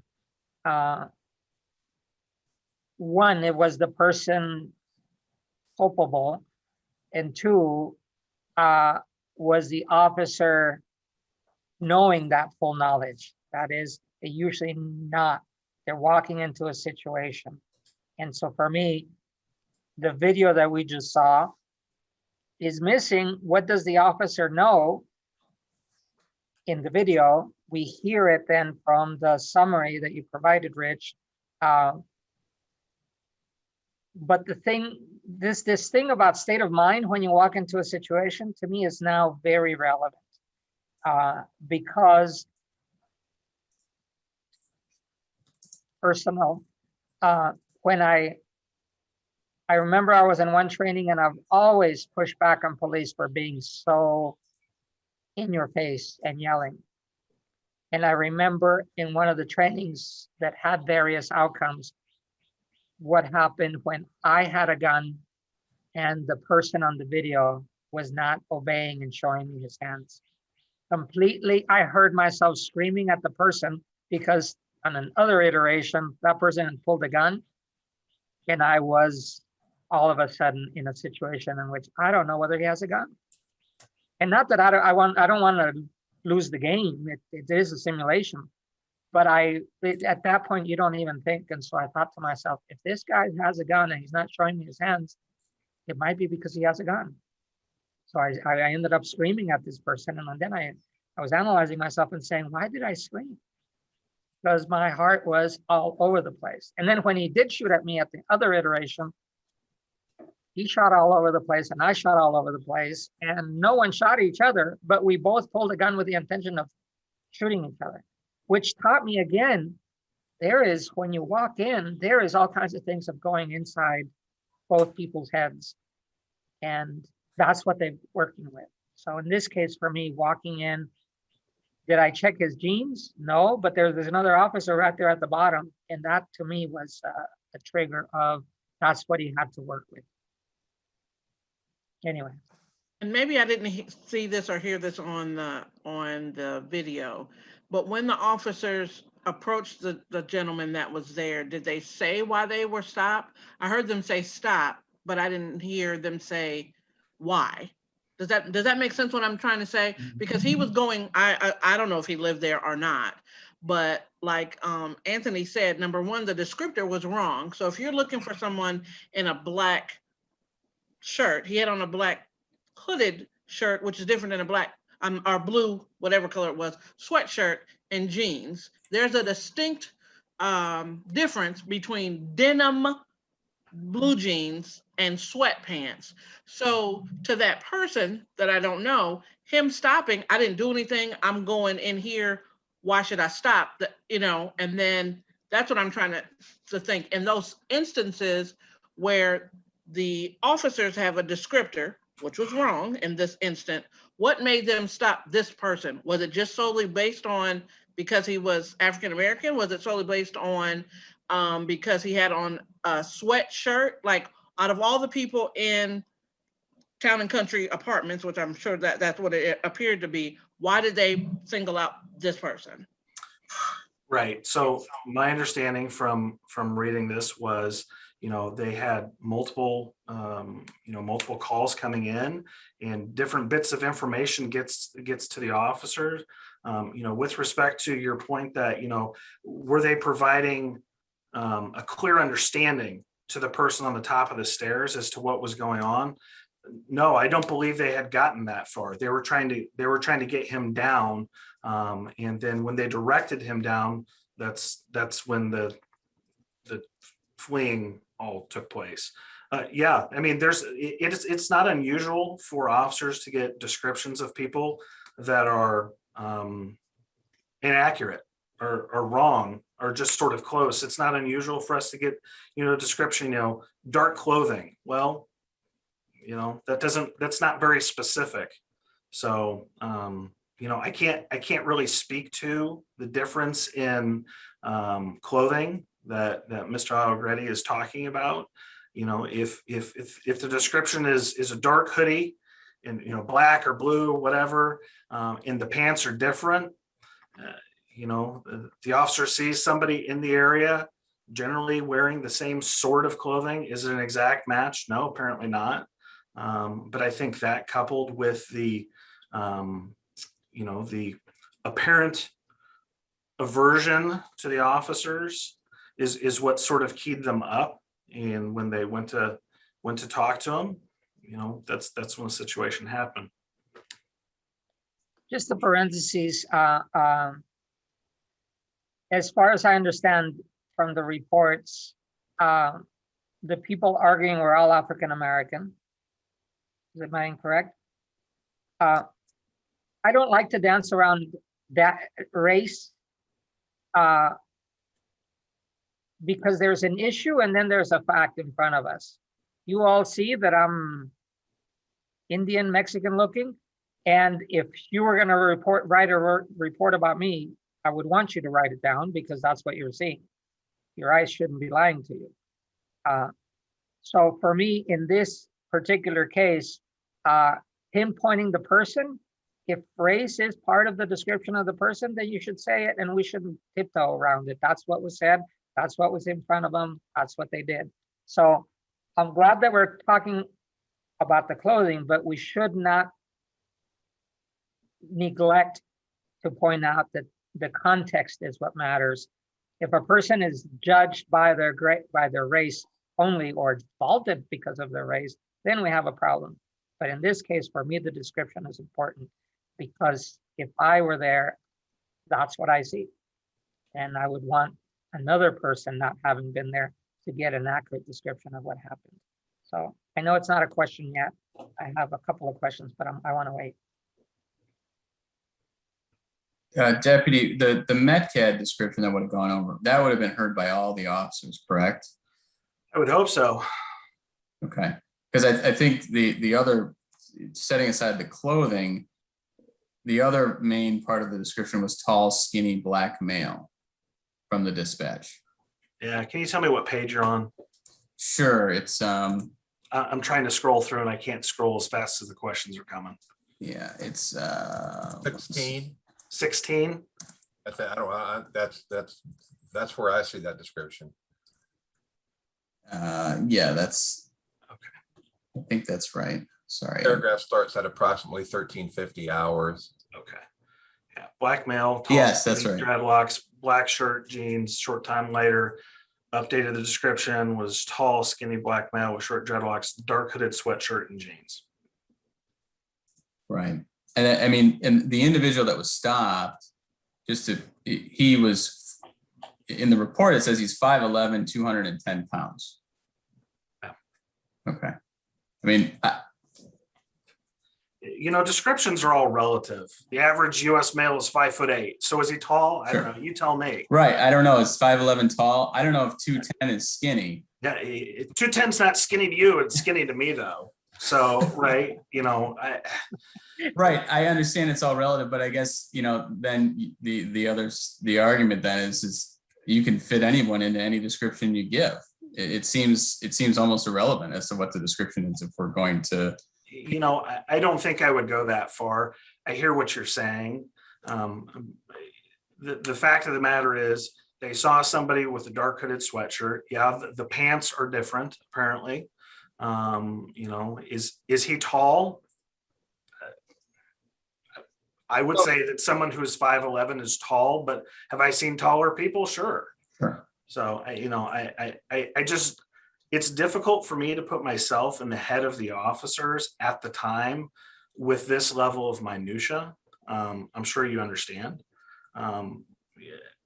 If you're looking for me to provide you a rock solid reason as to why, I'm sort of extrapolating it the best I can from reading the reports, just like you. Right. No, I'm not trying to terribly cross-examine you right now. It's okay.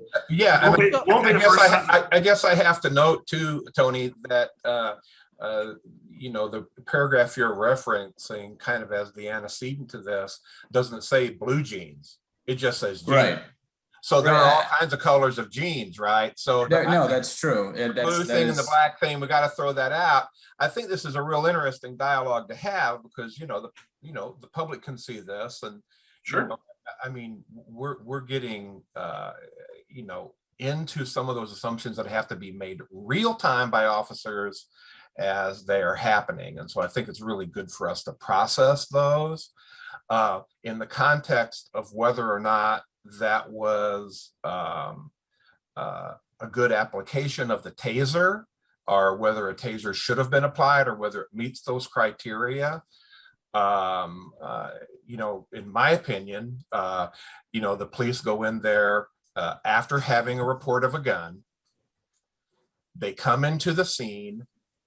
They're searching the area. This guy fades on them, and so makes his presence known. And he's given a direct request to stop, and he doesn't. So if there's anything that I want to say to this community out wide, when we think back to really bad things we've had happen in these towns, is if you are given a direct instruction by an officer, comply. This man chose not to, thereby putting himself. And it could have been, sorry to interrupt you, it could have been out of fear. It could have been out of fear. Absolutely. Number one, and like Rich said, they got the descriptors from Metcalf. So if Metcalf said this tall African-American male with blue jeans, men usually don't wear blue jeans that are gathered with a drawstring. Well, it doesn't say. And they were gathered at his ankle. So as an officer, and I have never been an officer, but I have purchased things for men, it's denim, regardless of what color, they don't gather at your ankle. So they should have clearly saw he was in a sweatsuit. But a lot of times, one of the things that happen in our community is it's out of fear, where you have a call made and you will think, I mean, from the outsider looking in, that could have been handled with one police officer or two police officers, because I think sometimes they ride in two.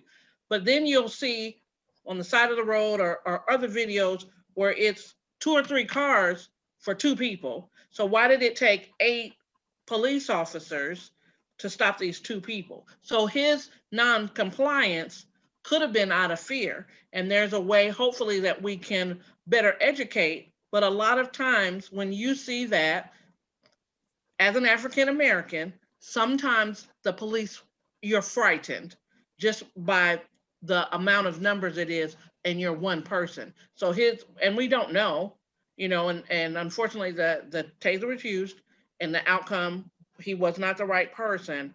But a lot of times people don't understand the fear that some policemen have just by their presence. And hopefully we can change that mode where you see them and don't think this person is out to get me, where they're there to protect you. But that could have been his, why are they stopping me? It's not me. I'm going wherever I'm going. They don't need me. And then he panicked and he ran. So it could have been out of fear. Katrina, I agree with you. Fear, I think, drives both the person on the street and the police thinking that there might be a gun. But what I found interesting in one of the reports, I don't know which one, the officer one was very accurate in saying this was black or dark top and dark bottom. That is, even though he has other information, he points out what he sees. That big point. But on the other, from the residents, the policeman says, when he saw our car, he started walking the other way. I will put myself in that position because black or brown, whenever I see a cop coming in a particular direction, especially if the lights are on, I do walk in the opposite direction. I'm Mexican. And if I'm in a situation in which there might be danger, I want to be out of there because I don't want the mistake to be made. And so fear does drive me in those situations away from the scene, not running. I know better, and I'll stick with you, Scott, there. I will comply with whatever the officer says, but I do not want to be there when or if something goes down.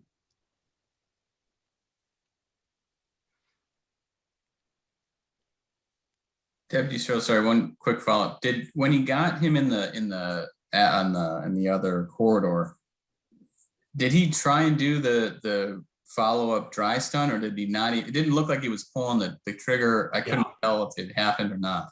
Yeah, no, that's a great question. And that was a question I had this morning when I was reading the reports, trying to refresh myself a little bit. He did not pull the trigger. So the tasers, that particular taser has 2 cartridges. So the taser officer fired one as he was going out the door. You could kind of see the wires kind of bounce around in the video. When they caught up to him in the foyer there, he held it to him, but he did not pull the trigger again.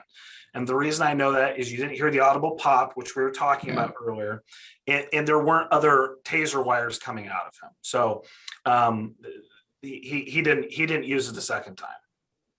Yeah, he couldn't have done a completion because the one that hit must have come off already. I mean, as much as he ran, I mean, was there one that was actually still connected to the taser? I think so. So he was probably far enough ahead that the wires were broken. Yeah. But my understanding is he had a probe in his back and then a probe in his hood. Right. Yeah. But what I mean is that he couldn't have drive stunned because the wires to the first hit had been disconnected. Right. So now's probably a good time to talk about drive stuns versus drive stun follow-throughs. There's Yes, right. misinformation out there about that. Right. The police department has had a policy. Sorry, I'm trying to pull up a document here. The police department has had a policy in place since we implemented the TASER program. And there's two sections of the policy that feel like they cross over, but they don't. And there's an important distinction here. So I'm going to see if I can share my screen again with you. So I just copied this stuff onto a Word doc, but our TASER policy is posted online. I've got a copy of the legacy policy here, and this language has not changed between the initial draft of the policy, which was worked on with the CPRB subcommittee, and the secondary policy issuance, which was worked on a second subcommittee of the CPRB. So policy 304.5, use of TASER, and I've highlighted it just so everybody can see it. The use of drive stuns, which is defined as the physical application of the TASER to the body of another for the specific purpose of pain compliance, is prohibited. And we talked about that in our training. And the reason that we prohibit them is, number one, that doesn't use the TASER the way it was really intended to be used. The purpose behind the TASER is to get that neuromuscular incapacitation, the involuntary tightening of the muscles. And drive stuns does not achieve that. It's just a pain compliance technique. However, in a secondary portion of the policy 304.5.4, all the way at the bottom, it says, if there appears that a probe contact has not been made, completion of the probe contact with the main unit would be allowed to complete the electrical circuit. So let me stop sharing my screen there. What that means is, let's say we're talking about the case that we just had. Tony's the officer. I'm running away from him. Fleet of foot, and he shoots the TASER, and he gets one probe in me. And let's say I fall down. He's only got one probe in me. The electrical circuit is not completed. If you then take the main body of the TASER, this is my cell phone TASER, and apply it to anywhere on the body, it completes that electrical circuit. And what you get out of that isn't the pain compliance, you get the neuromuscular incapacitation. That is fundamentally different than a drive stun. A drive stun is for pain, where the probes are on the face of that TASER body, and the electricity is arcing between the two contacts, versus a drive stun follow through. There's some other euphemisms for it, but that's what it is. It's a drive stun follow through where there's one probe in and you complete the circuit with the main body. Wait a minute, Rich. Should I have experienced a dry stun to tell the difference between a full TASER and a dry one?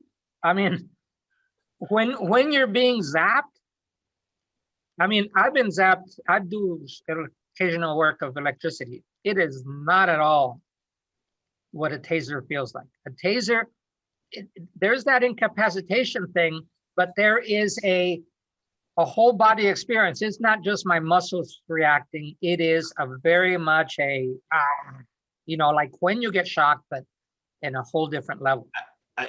I can't describe the difference between volts, amps, ohms, watts, all that stuff. It's been a while since I've had that. It is the experience of a drive stun is not like if you get zapped in a wall outlet. It is different. Is it different than what you experienced? Yes, it is. And the reason it's different is you had that involuntary contraction of muscles, that neuromuscular incapacitation, where you felt like you couldn't move. Versus a drive stun, a regular drive stun, you just get pain localized where the unit is touching the body. And we don't do this. We do the drive stun follow through for the purpose of completing the circuit. because we want that neuromuscular incapacitation. That's the point behind the tasers, so we can get that lockup.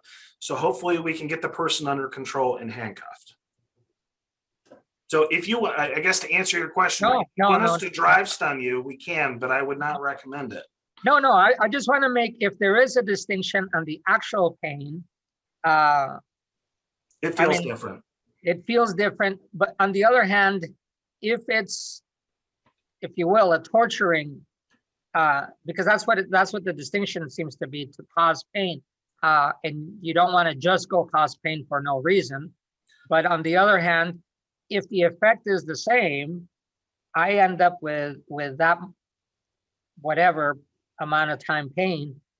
I am no longer able to do whatever I want to do because I'm in pain. Yeah, the fundamental difference is neuromuscular incapacitation versus non-neuromuscular incapacitation. Yeah, Tony, I think I had the same question about exactly what was happening with the taser. And I couldn't tell whether the officer was just was actually trying to do a completion to finish, but then I didn't make any sense because I didn't think the probes could be in. Yeah, so obviously with the hoodie, they weren't going to be able to probably complete a drive stun anyway, and they know they're not supposed to. So I don't know whether it was like, well, I don't know what to do with my hand, this thing's in my hand, or just exactly how it went down. I'm gonna look in my crystal ball a bit and speculate what I think the officer was doing. I think what he was trying to do was, number one, take away any possibility that if he had to use the taser that he would miss. Right, because if you've got that contact, you're not gonna miss. You're not gonna accidentally tase somebody else. You're not gonna tase them in the wrong spot.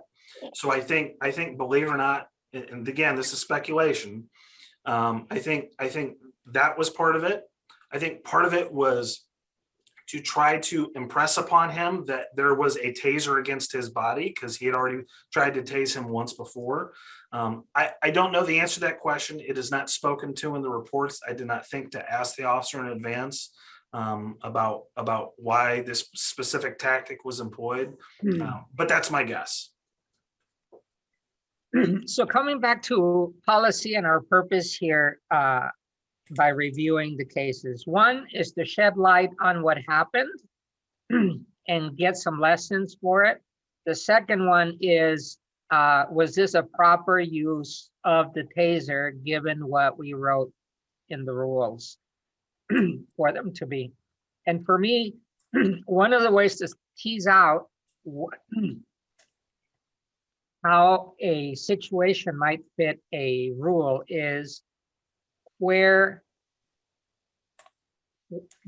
to parse out those things in which it definitely, where the option that was used it compares to other options. So if you want to go to proper, what would have been improper? Or on further down the line, as far as relevancy, was the use of a taser compared to the use of a gun? Because those are options that the officer had, or a baton or whatever else. So to throw those out first so that we can concentrate on the exact use of, but we know that those options were in consideration. So anyway, we have to get to the point of closing our thinking of this by agreeing that there was proper use or improper use, either one. And I'll start it out by this way. In the video, we saw an officer running from a building to another. And as they cross the street and they cross the sidewalk, I see a carriage with a mom and a kid. I'm assuming it goes very fast. I went back to see it. And I think to myself, if a person is being chased across the street and we see obviously the officer carrying this gun-like thing, but it is not a gun, that to me already throws out the possibility that I am so glad it was not a gun. Well, In that same vein, at one point, the officer did draw his gun. Yeah, he does. Yeah. Yeah. He Like- documented it in his report. He said he saw his hand in his pocket or something, and then when his hand came out, he holstered his pistol. I actually took a bit of exception with that. In the reason that I took a bit of exception with what the officer did there was because at one point he had a pistol in one hand and a taser in another hand. Policy says you're not supposed to do that. Yeah, that's counter to our policy. I understand why it happened. I don't think he should have done it. Things get messed up, right? So one of the things that happen in stressful situations is whatever you do with one hand, you do with the other. It's called a sympathetic reflex. And so what happens is if you're squeezing with this hand, you end up squeezing with this hand. It might not be to the same degree, but it might be so much as to pull the trigger on a taser or pull the trigger on a gun. Okay, and so that's the reason that we have in the policy that you're not supposed to have your taser and your pistol in the hand at the same time, because things can just get too confusing, and you end up shooting when you meant to tase, and you end up tasing when you meant to shoot. So yes, at one point the officer did have his gun drawn. I was glad to see that he reholstered it, but at one point both of his hands were filled. Rich, barring, well, I say this not for other reason than just to clarify. Were the other things that happened in this case that could have been done better? Let's see, what could have been done better?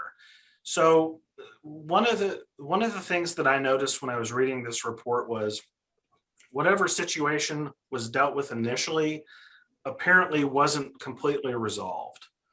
I don't know if the officers had an opportunity to resolve it or not, because you have to remember this sort of came out as a continuation of a previous fight, right? So I would be curious to know whether or not there was something that could have been done on the previous call to resolve that situation. My guess is the answer is no, but I would be curious to know about that. With respect to the stopping, the detention of the guy in this case, from a tactical perspective, I would have probably preferred to have an officer on the opposite stairwell, but there was a handful of officers there. There was two down at the base, and then there was the taser officer. So maybe that's not a good choice. I don't know.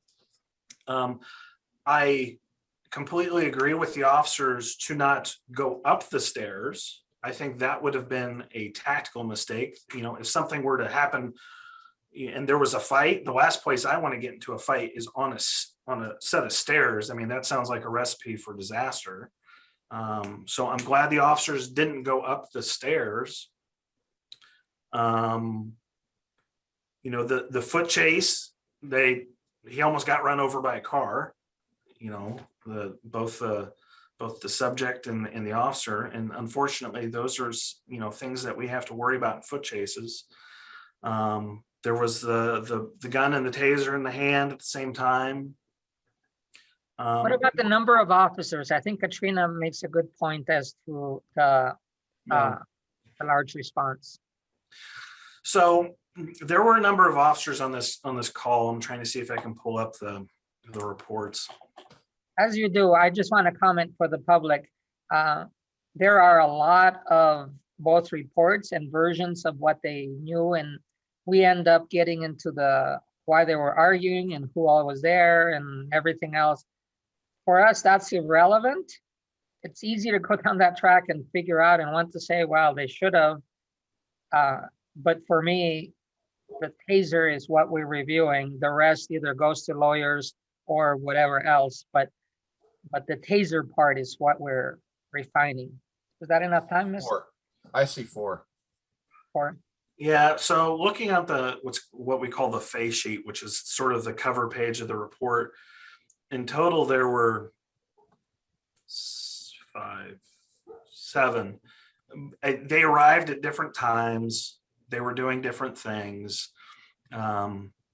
So there weren't 7 people with him. I believe there were just the 3.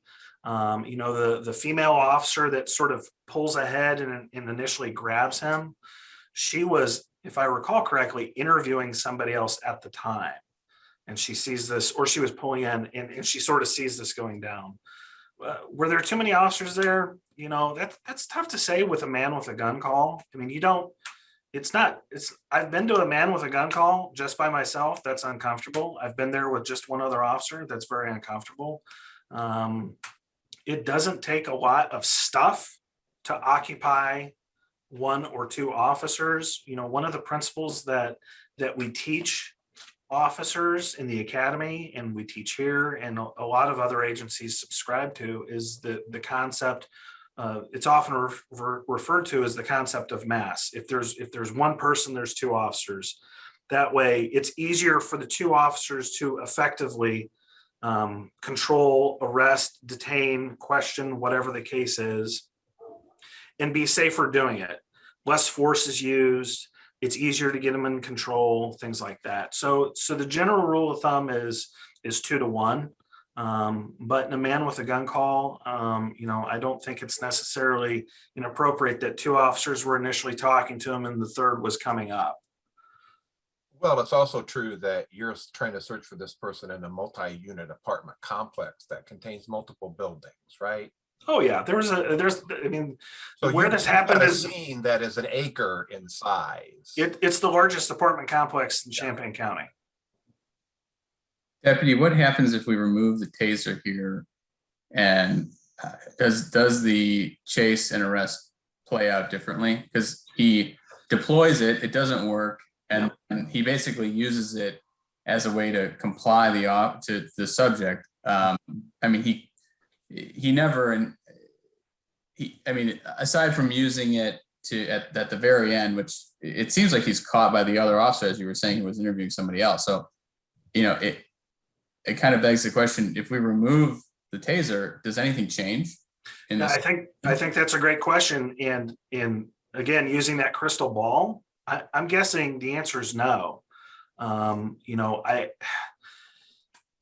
it didn't slow him down, right? You know, did it somehow slow him through the discharge and the noise that he heard? No. Maybe the pinch when he got hit with the probe in his back. I would guess not. You know, I think the foot chase looks basically the same. And you know, does the officer catch him at the door if he's not busy trying to aim and fire the taser, do you think, or is he still? Well, as someone who has been thoroughly ineffective in foot chases over their 24-year career, who's to say? Who's to say? You know, my guess is probably not. I mean, you know, most of the time, most of the time in foot chases, if you don't catch them in the first 25 yards, it just turns into an endurance match. So my guess is again, speculation, probably not. I think it plays out the same. I think there's just less wires, and in this case isn't being reviewed by you. I think that's really the difference. One last thing I want to show, I want to share the screen of the redacted use of taser report.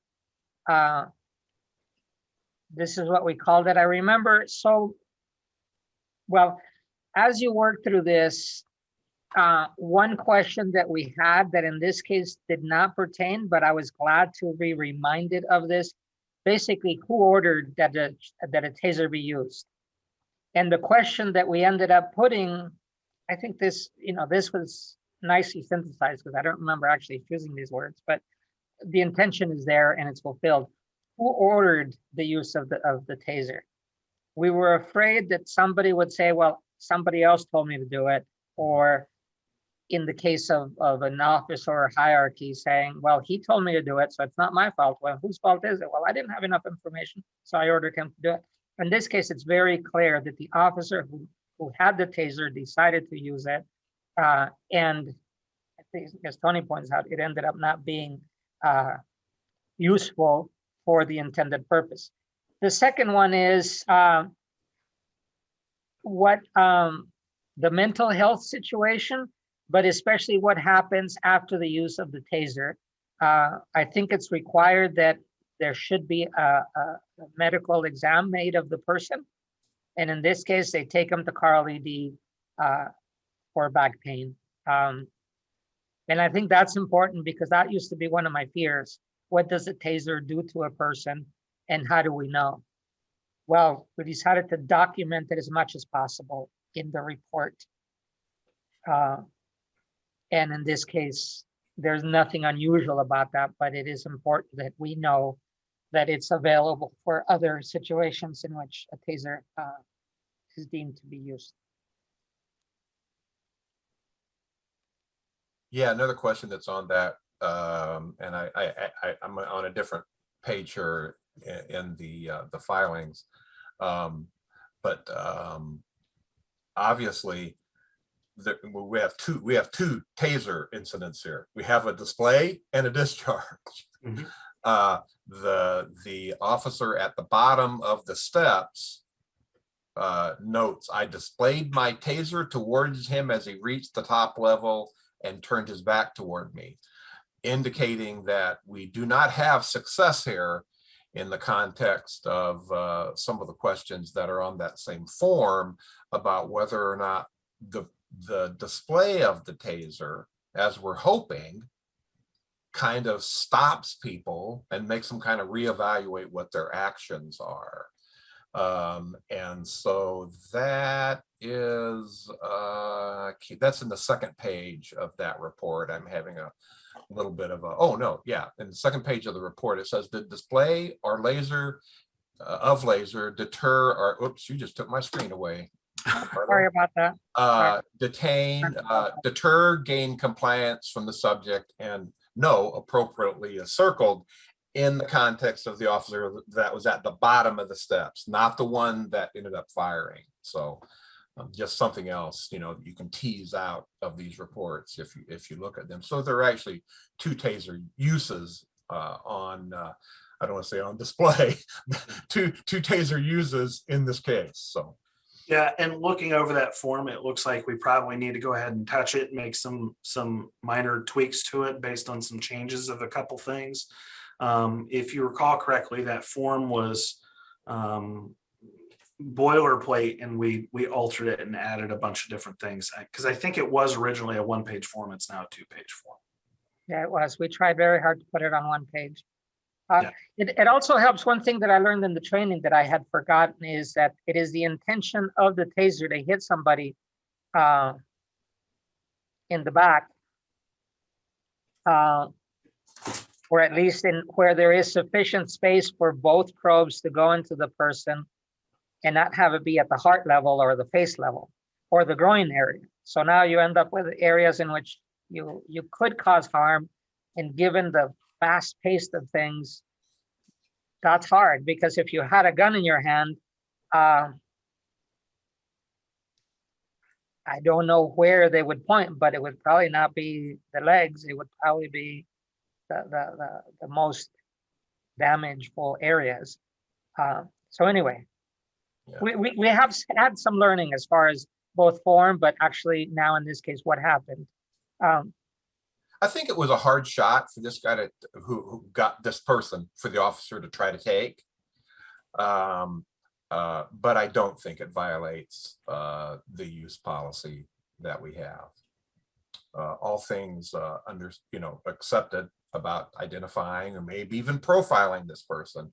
The use of the device, I think, was proper, if a difficult shot to make. So. Tony makes the point that using it when not in a felony, what's it called? I forget what the words used. Is violent, involving violence. Yeah. So are we? I mean, just if we're expressing our opinions about the usage, I think that's where I get hung up here about when it should have been used.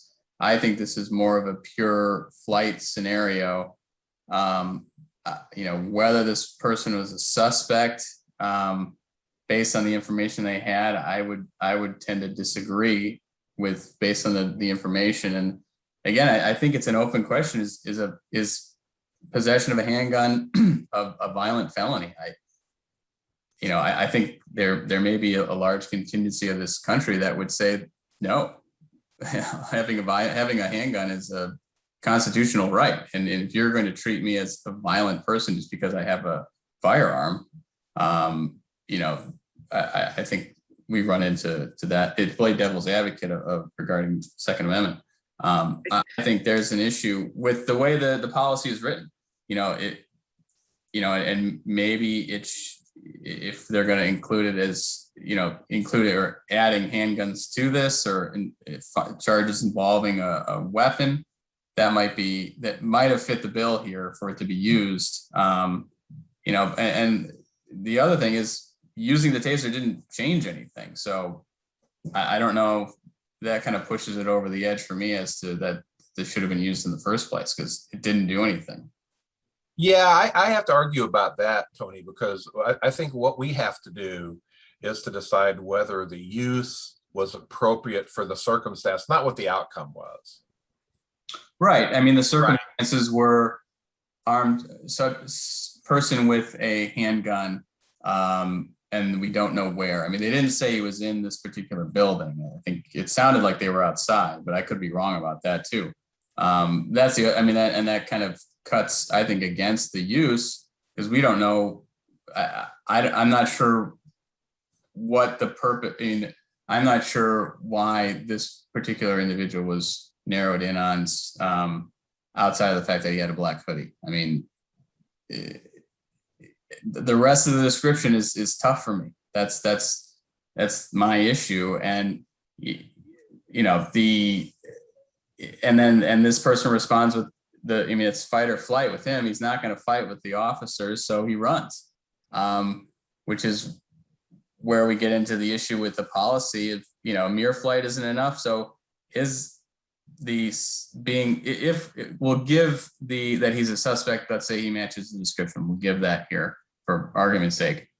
Then do we have a violent felony? And I've read the statutes, not just or the ordinances, but I don't think the Illinois compiled statutes would classify mere handgun possession as a violent felony. And that's where I get hung up here. And that may be too much of, lawyer brain interjecting here, but, I think that's, I would read that as it being not allowed per the policy. I can see the other way. I totally understand, it's a handgun, it's a serious situation. But yeah, so to agree with you on gun, the further west and south we go, the more it is my right. Right. But I also have the experience that in my hood, whenever there's a gun, they were no longer doing rocks. We're not doing anything else. There's one gun in the mix. The rules change for how I'm going to act on the street. So that to me is a trigger. And therefore, if anybody has a gun, even if they don't not draw it, that changes to me the situation. In any case, we need to get to the point of making a decision, a yes or no, was this proper use of policy? As far as we, as our charge goes, we do not punish. We don't have that power. That could be that part of that toothless talk, but we do have to come to a conclusion of where we are and then put it forward. So unless there's more discussion or anybody else wants to say what they want before we do a vote, I think that we need to just get to that. Sure. Well, I'll just make a motion that, I don't have this case in front of me, although Rich and I were talking about numbers. 1716. Thank you so much. 1716, that we find that the use of the taser was appropriate. Okay, I need a second.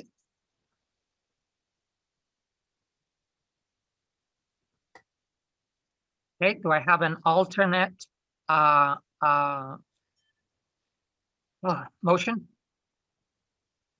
I'd just make the motion that the taser usage was not appropriate per policy 304.5.1 in regards to fleeing suspect committing a felony involving violence.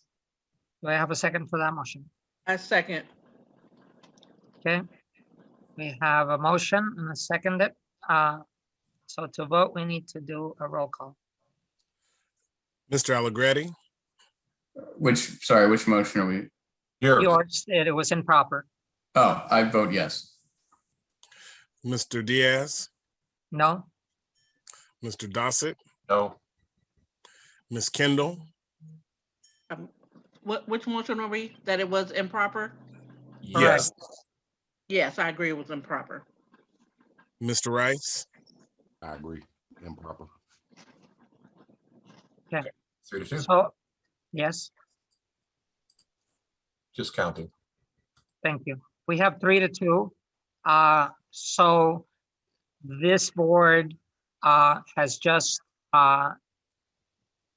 agreed by majority that in this particular case, there was an improper use of the taser for the various reasons that have come up.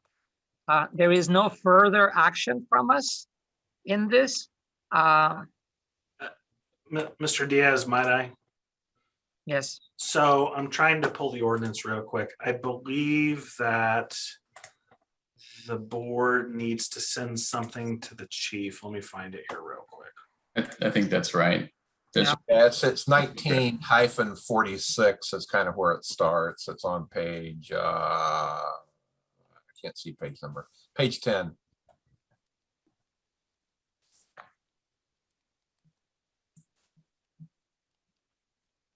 In 1946B, the CPRB's recommendations, if any, and reasons thereof shall be provided to the human relations officer, who shall prepare a report that contains these recommendations and other information which he deems necessary and appropriate.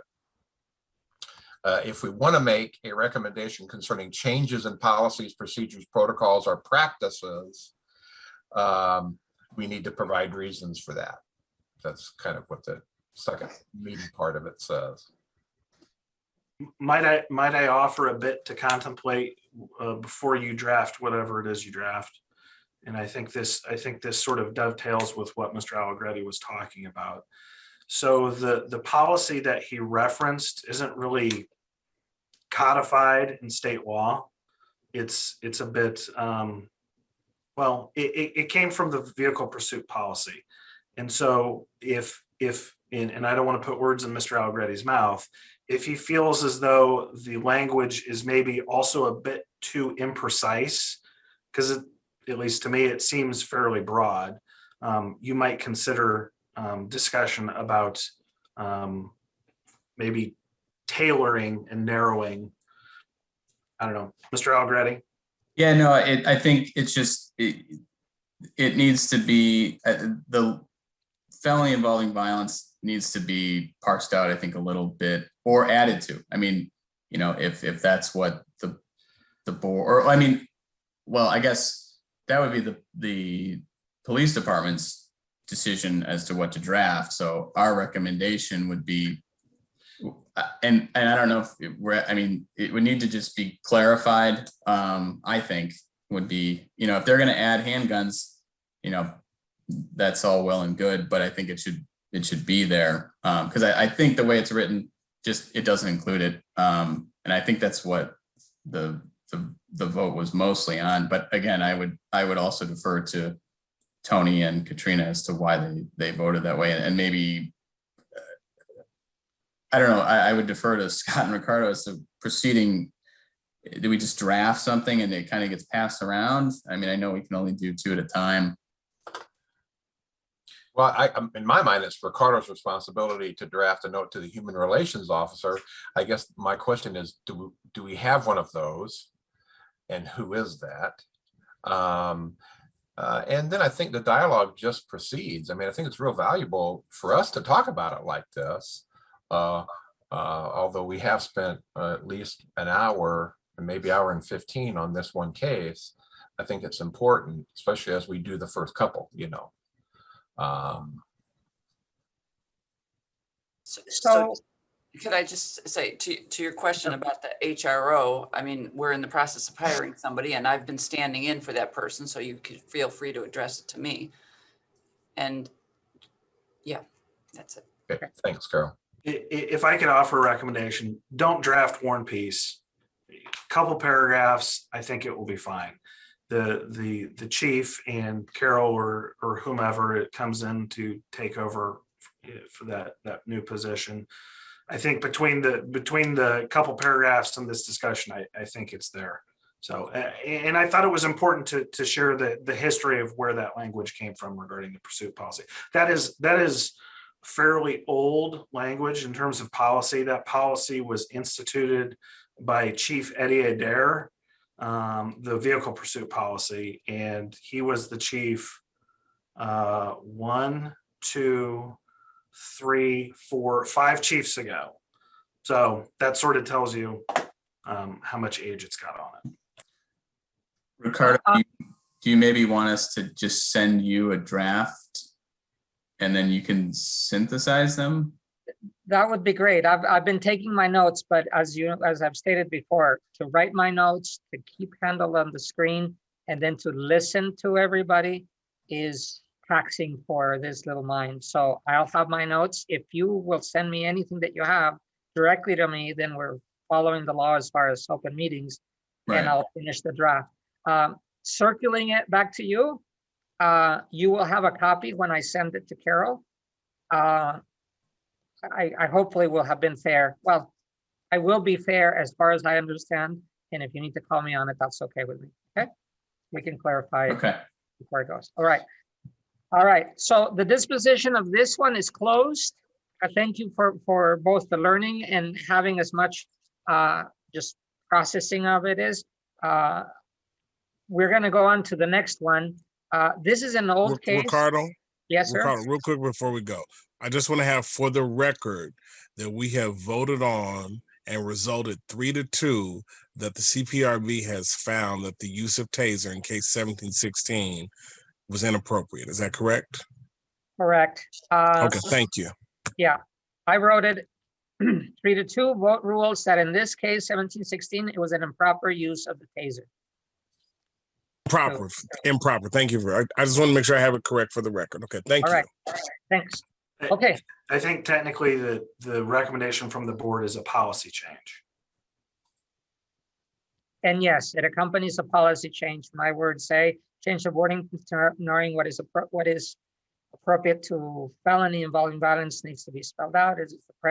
Is the reported presence of a handgun sufficient to meet the qualification? Which I think is what I heard too as a second. All right. So I'll use those notes to build up whatever else you send me. Okay. It's always my intent to make sure that we cover at least one thoroughly, because that learning does not disappear. As we go on to this one, you watch out for, you now know the policy, you know the forms, and you know also we're looking for specifically the use of taser.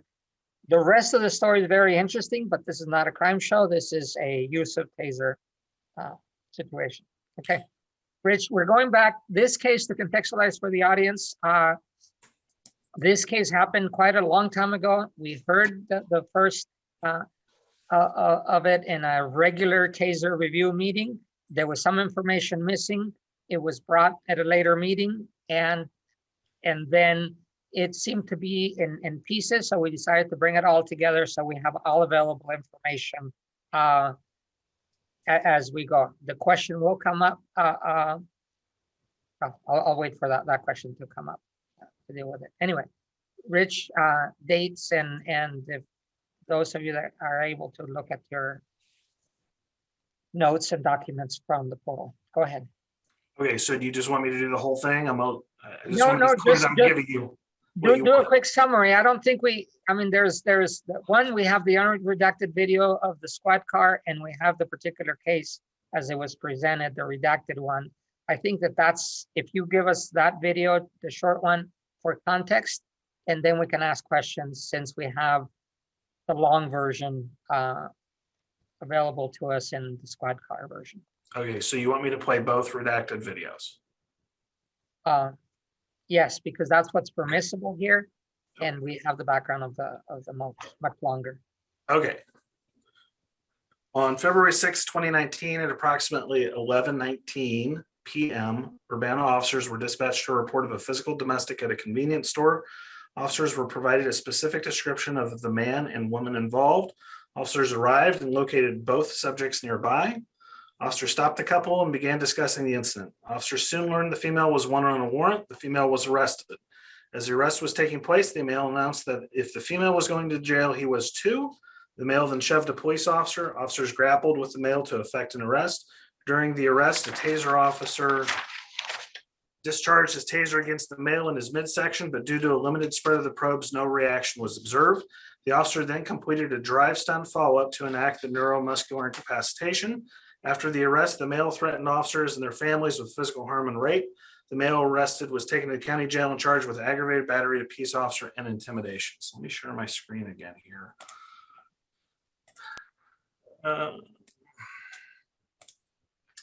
So there's two videos here. There's a bunch of unredacted videos.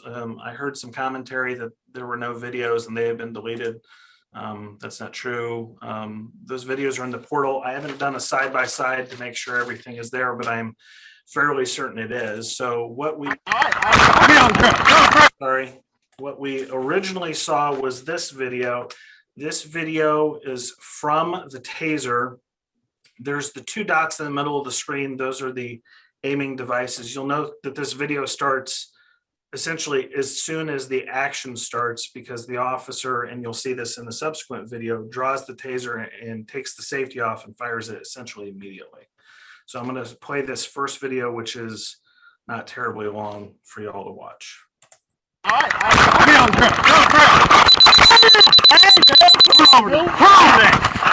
Put your hands on your back. You guys got it? I'm still live. Hey, you, oh, that's no motherfucking reason. Watch your hand. She going to jail, I'm going to jail. I get keep up. That's come with that damn thing. I get keep up. White knight, racist ass, KK ass bitches. Hope y'all go to hell with my motherfucking You ass. got what you wanted. I know, I always do what I want, bitch. Okay. So pussy ass. Breast smell like shit. You can smell it from there. Hell yeah. You're smell smelling like shit. I smell that shit. You smelling the dirt you got in your face, man. Now I smell your breath, bitch. Hope your mama died too. Oh, that's rude. No, it is rude. I'm a rude motherfucker, bitch. I'm King David. Next time you see how the judge almost got his motherfucking shit split, I'll make sure I pop y'all shit, bitch. Baby, you ain't got no one. They fucking with you. Fuck you, bitch. So I can get those darts out. Get these darts out. Uncalled. Phone soon. Your ass too, bitch. That's fine. Stand the ground. I am saying on the ground. Okay. And this is video from a squad car. This is on an older system that we have. We kind of have a mix of video systems going on here. So this starts just before the tasing takes place. Baby, where you going? Yeah, warrant. Come on. She ain't got no damn warrant. I'm going to jail too. Taser. All right. Get on the ground. Hey, but I'm turn over there. Put your hands on your back. You guys got it? I'm so live. Hey, you, oh, that's no motherfucking reason. Watch your hand. She going to jail, I'm going to jail. I just keep up. First one with that damn thing, I just keep up. You got that. White knight, racist ass, KK ass bitches. Hope y'all go to hell with my motherfucking Well, you got what you wanted. I know, I always do what I want, bitch. Okay. So pussy ass. Breath smell like shit.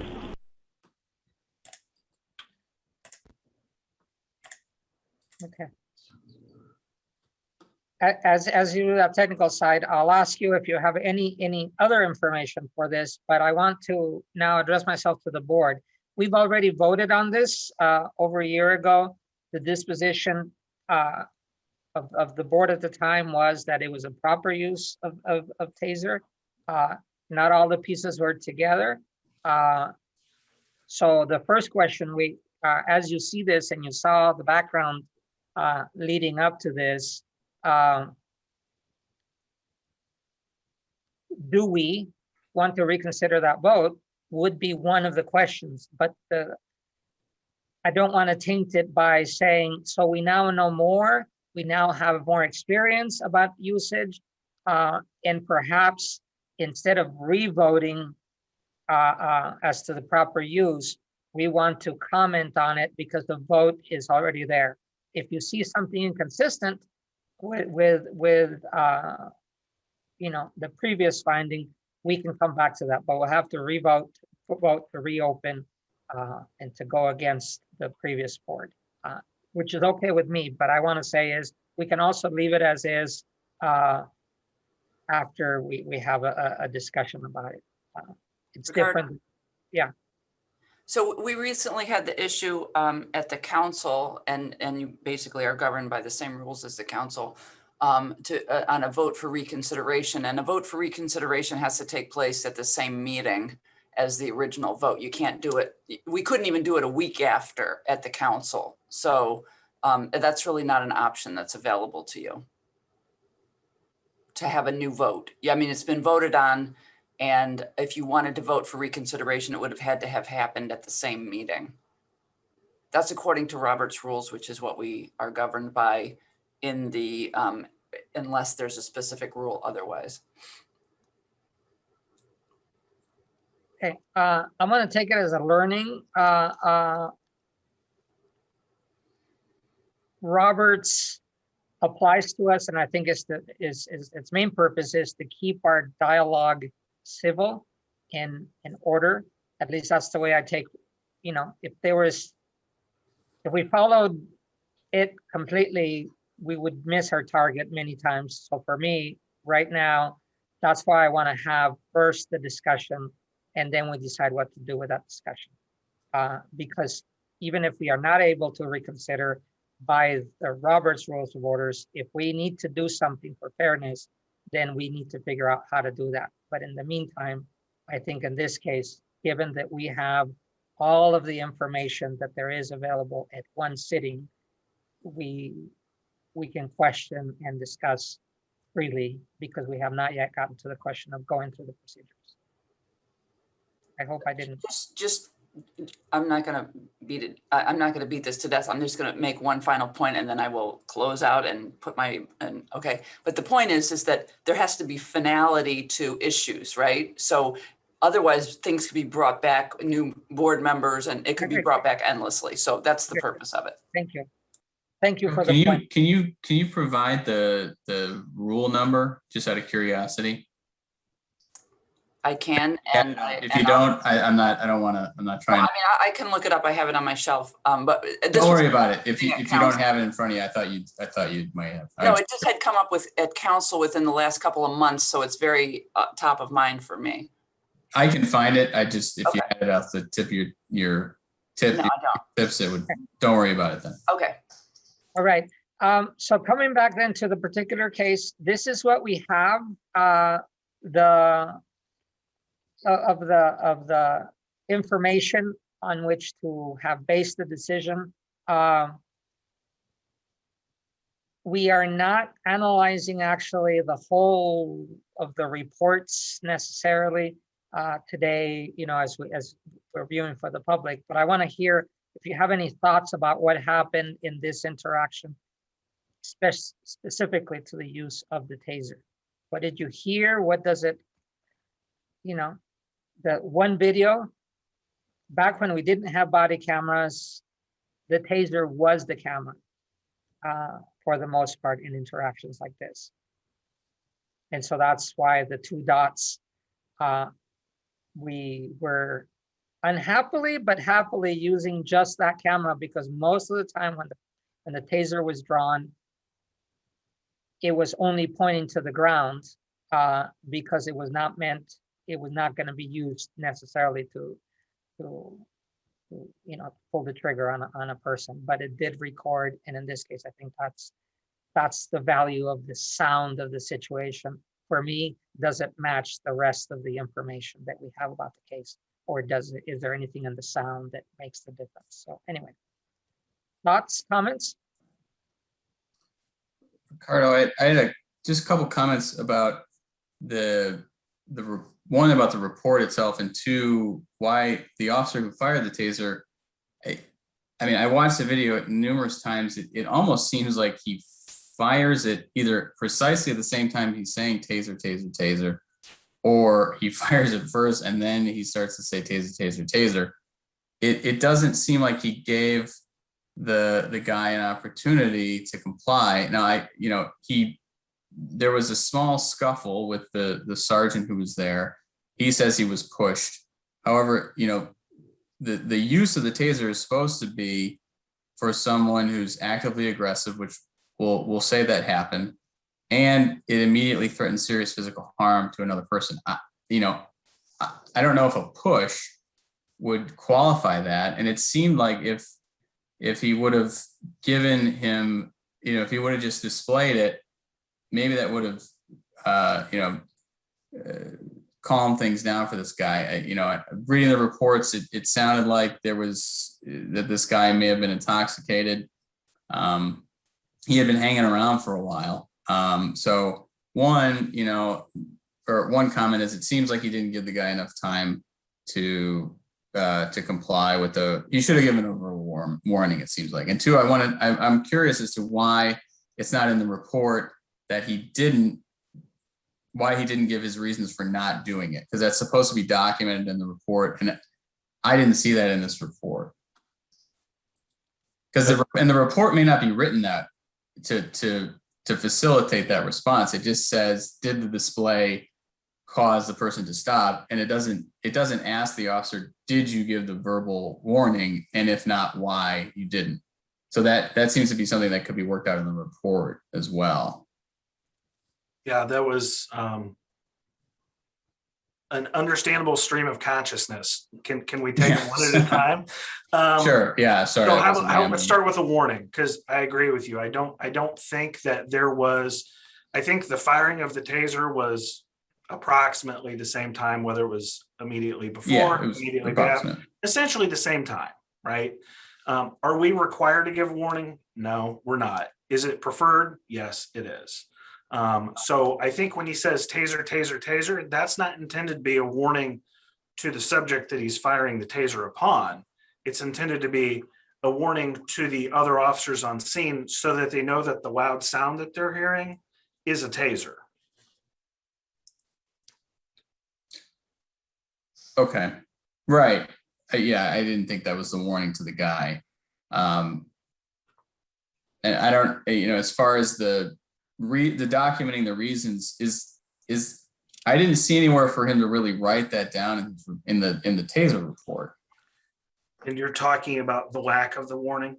Yeah, well, it says under 304.4B, the fact that the verbal warning or other warning was given or the reason it was not shall be documented in the discharging of the taser related report, or in the related report. And I was looking at the related report and I didn't see, it looks like it would be, did display or laser deter gain compliance.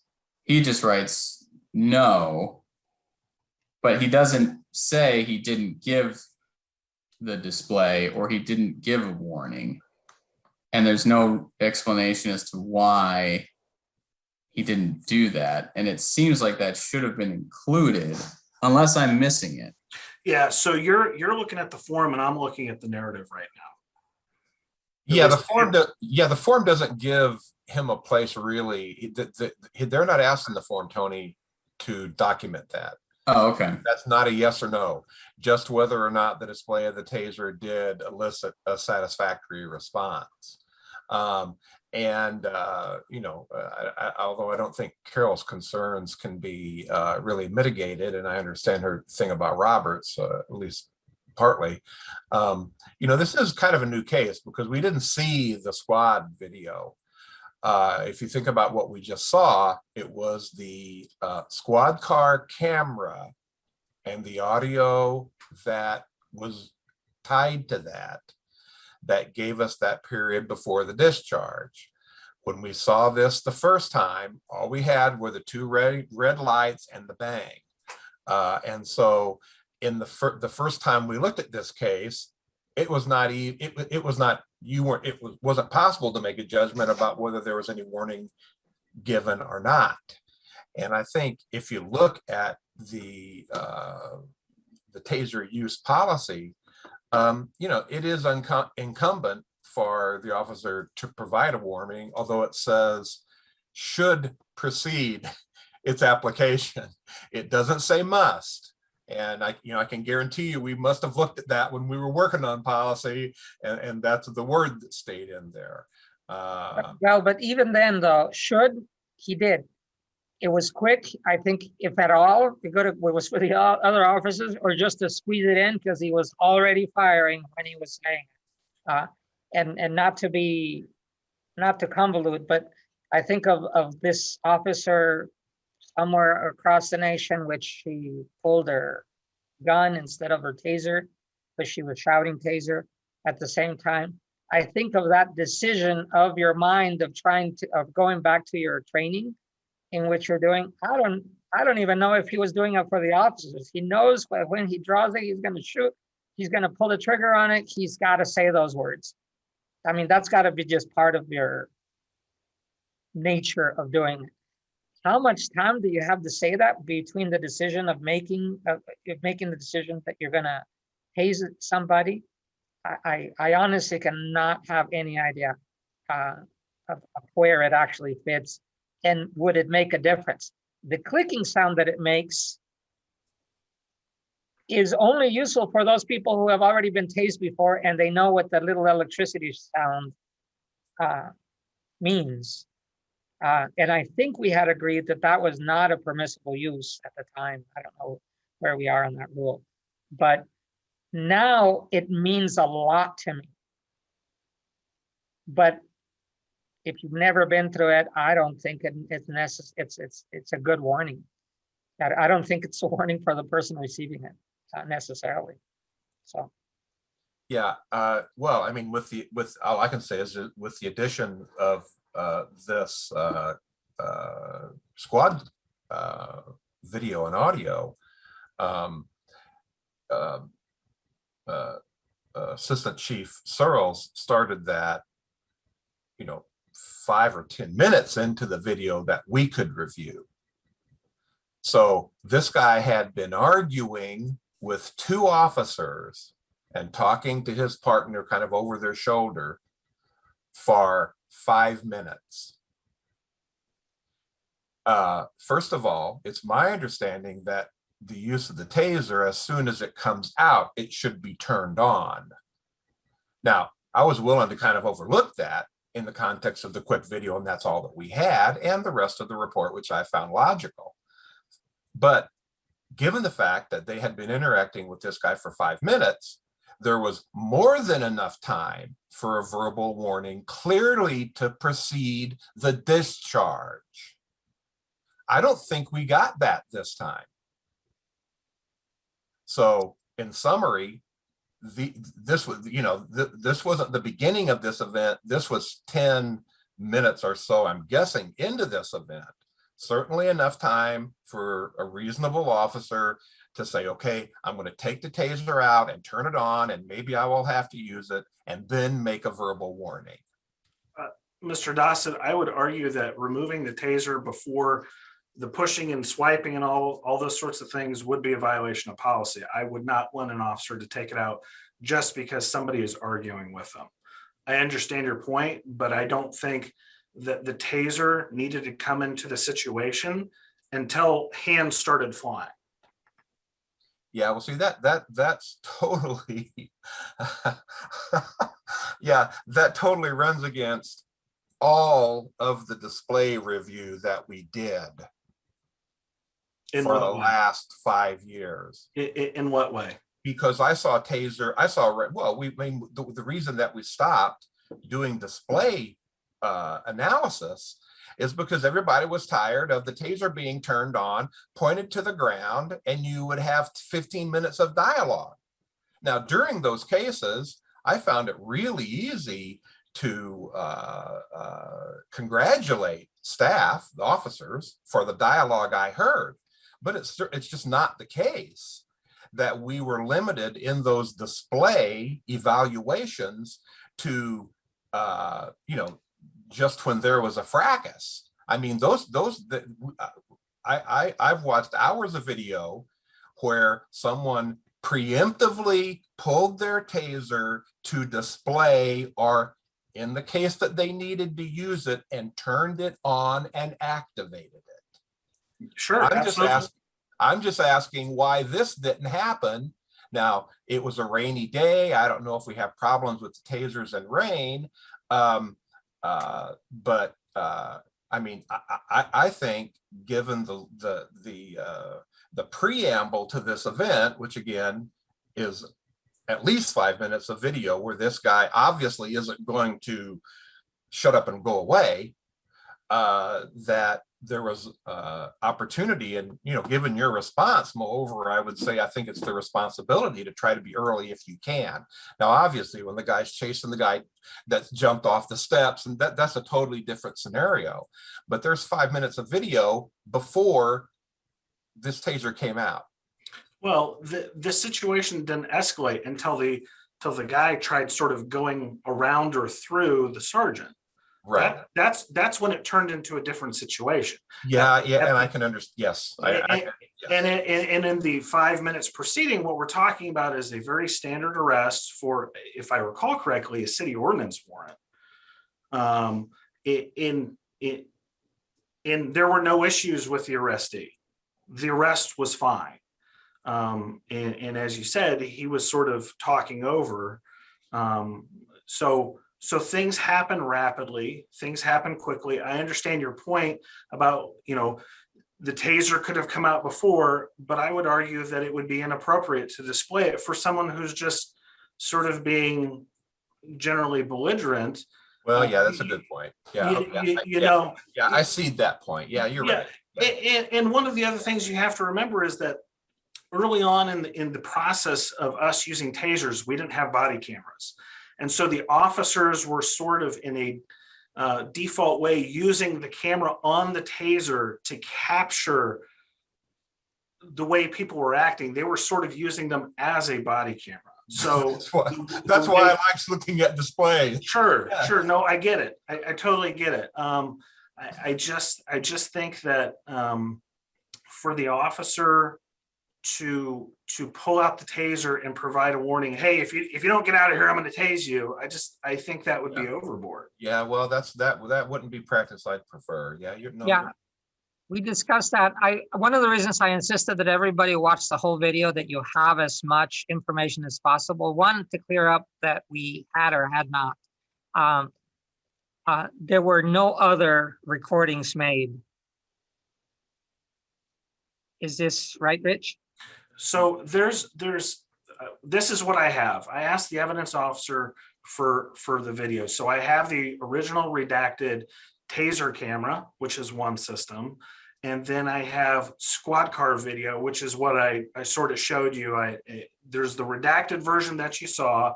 And then there's several other videos that show windshield wipers. There's some audio. There's some, the transport of him to the county jail and sort of the banter back and forth.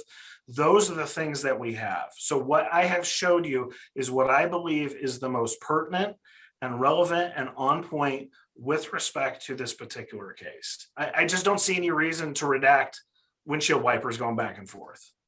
Yeah, so agreed. Well, and I was going to mention there are two other squad car videos that were available for our review. I looked at both of them. And in those cases, the squads were so far away and the wipers weren't on, actually. We're fortunate that the set of wipers closest to the gentleman were on. And I couldn't see or really hear anything in either of those two shorter videos. So. One of the videos, and I didn't watch the entire thing in one sitting, included the transport.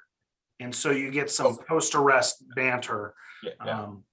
No, I'm talking about any indication of action leading up to the discharge. Yeah. So two important things. I'm sorry. Just two important things. We were going to get to, although time is eating at us, but to write a list of what we want and need in the portal. Questions that you might have, we as board members to say, what do you want to know? And is there information collected so that we can have it at hearings such as this? To me, that's important. The second thing deriving from this has been that all video should be put in the portal, but not go through all the redaction process unless there is a call for it, whether it's from us or from a FOIA request or whatever else. Otherwise, all that time spent preparing materials is a judgment call as to what is relevant and what, there are rules as to what to redact, but unfortunately, when you have tons of video, in this case, 3 squad, it's a lot. And so the people that are gonna be subjected to it is us, unless you have a question that needs video to clarify. But not to make a decision today, the lessons learned are there for us to include all that, to put it in the portal and to put unredacted stuff too, so we can get it just like we got here, a long version.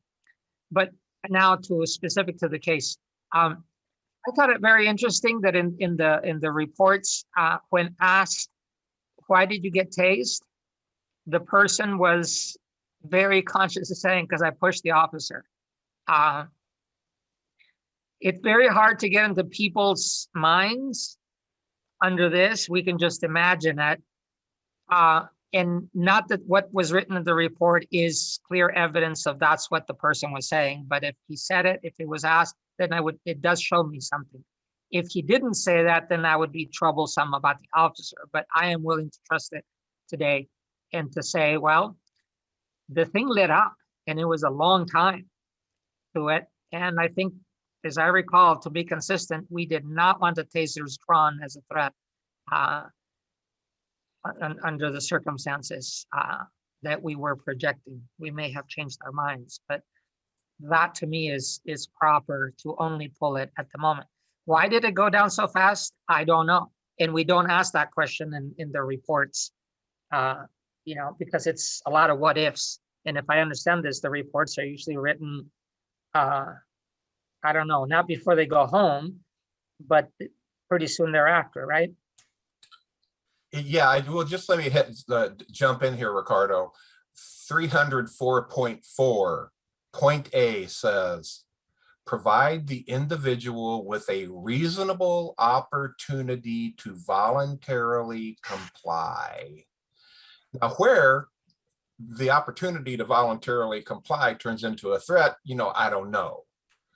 But certainly, when I was working through developing this policy, it was, and the reason that the question about display is on that form is because we were hoping, and it has proven true in about 30% of the cases, that if somebody knows that they're going to get tased, they chill out.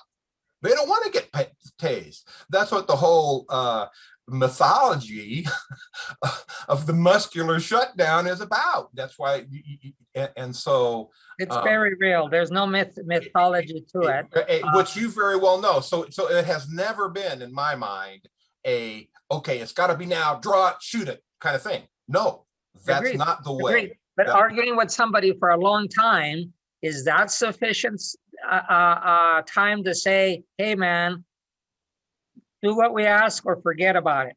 For right?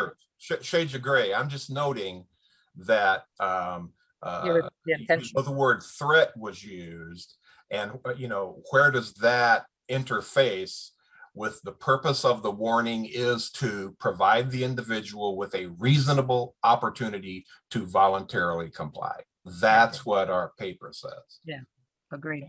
And I don't think in this case that was done. So, that's just what I'm saying. Of course, that presumes that there was time to do it. And then, of course, that gets into the, well, what if we had done this? What if we'd done that? Yes. So, yeah. Okay.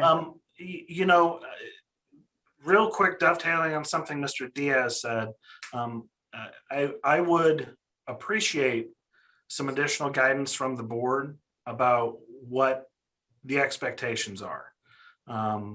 I've been doing the majority of the TASER work, And Lieutenant Coker has been very patient, waiting in the wings tonight.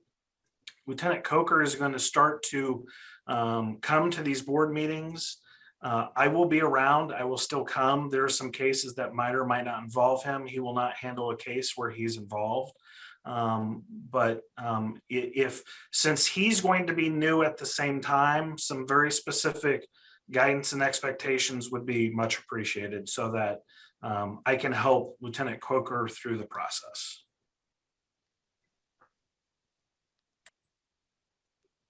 Well, I think that the first one, as he hears today, is that we expect all relevant information to be put in the portal. And one of the things we had put earlier on our list, if possible, and I know you guys don't control it, is to also put in the MedCat instruction.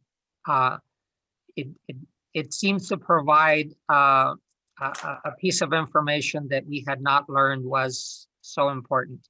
But the second one is to have all the information there and to have it in, if you will, the rawest form, because then it's an option for us to see it if we want to or need to.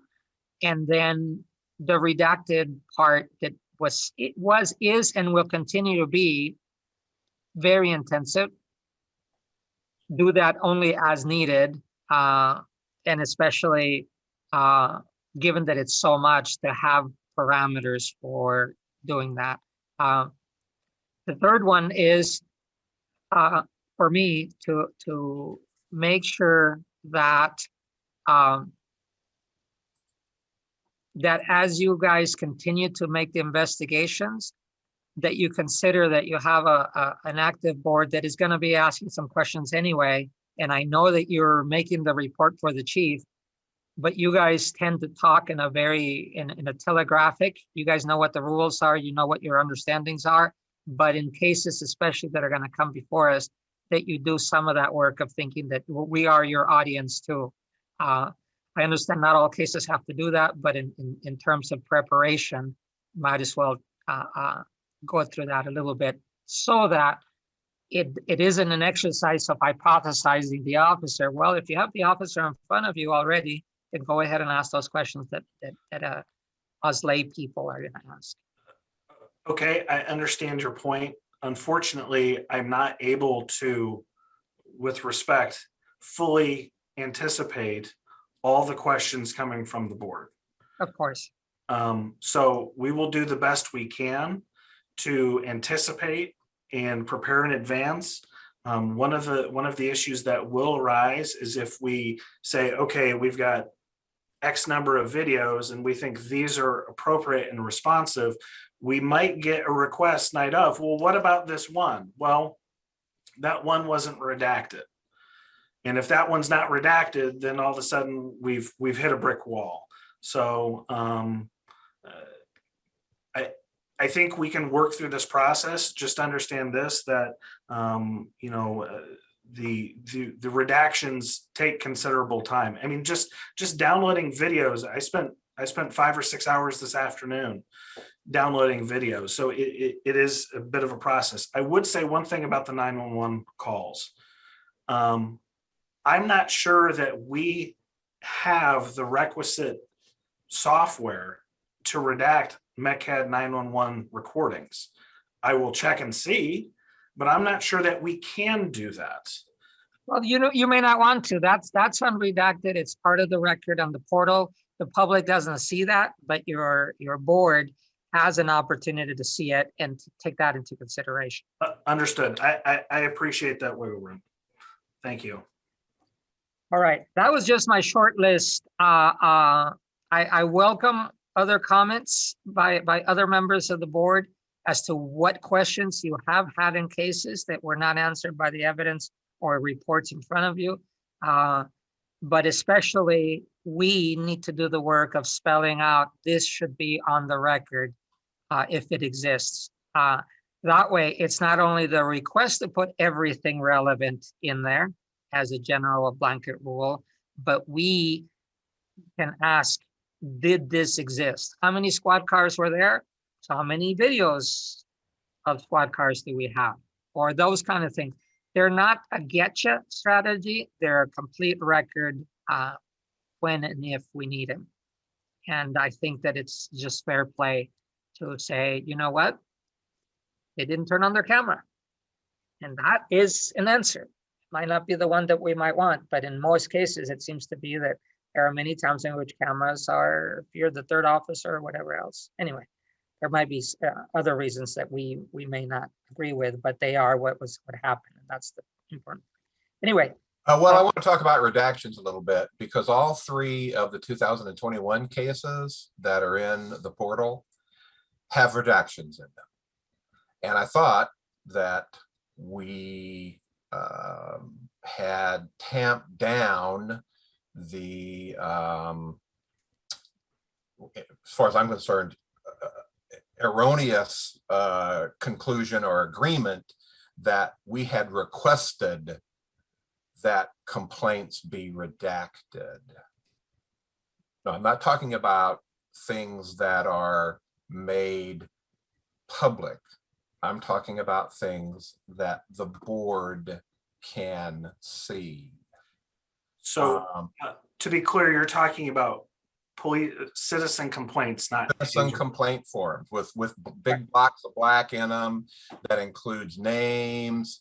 All the officer names are redacted. So we're drifting into the next item, which is it's a good point. Okay. In the record, there should be both versions, redacted and unredacted. If a redacted version was prepared, it should be in the portal, but the unredacted should be in the portal. It is very helpful for us to see if there was one produced with redactions on it, but the what did I call it? The raw should be what's available to the board, unless there is some rule that at some point some things might be deleted. But in our case, as we consider a complaint, we should have the full information, and we miscommunicated at some point. So if we can have all the 2021 stuff also in the unredacted form, we will be better. And it's very few of them right now. So yeah, I guess I thought we were already there, that we were already talking about that, not necessarily just the video. No, I'm good. I just want to close off this U19-579 in a little bit. Okay, all right. Okay. I don't want to lose your thought. So. I'm sorry. Yeah. All right. Any more questions for, I want to say Officer Searle, sorry. Call me Rich. That's what you've been calling me for years. I know. So I flipped because it sometimes feels like Rich, as if I knew you. You haven't taken me to a barbecue or something. We're going to need to probably fix that, I guess. Well, Katrina actually has never taken me to a barbecue, so no other intention, just to say. Anyway, any other questions regarding this before we can ask the question, do we reconsider and reopen? Anything else you'd like to know about what happened that night and how it was reported? You can make it as an observation point. It's fine.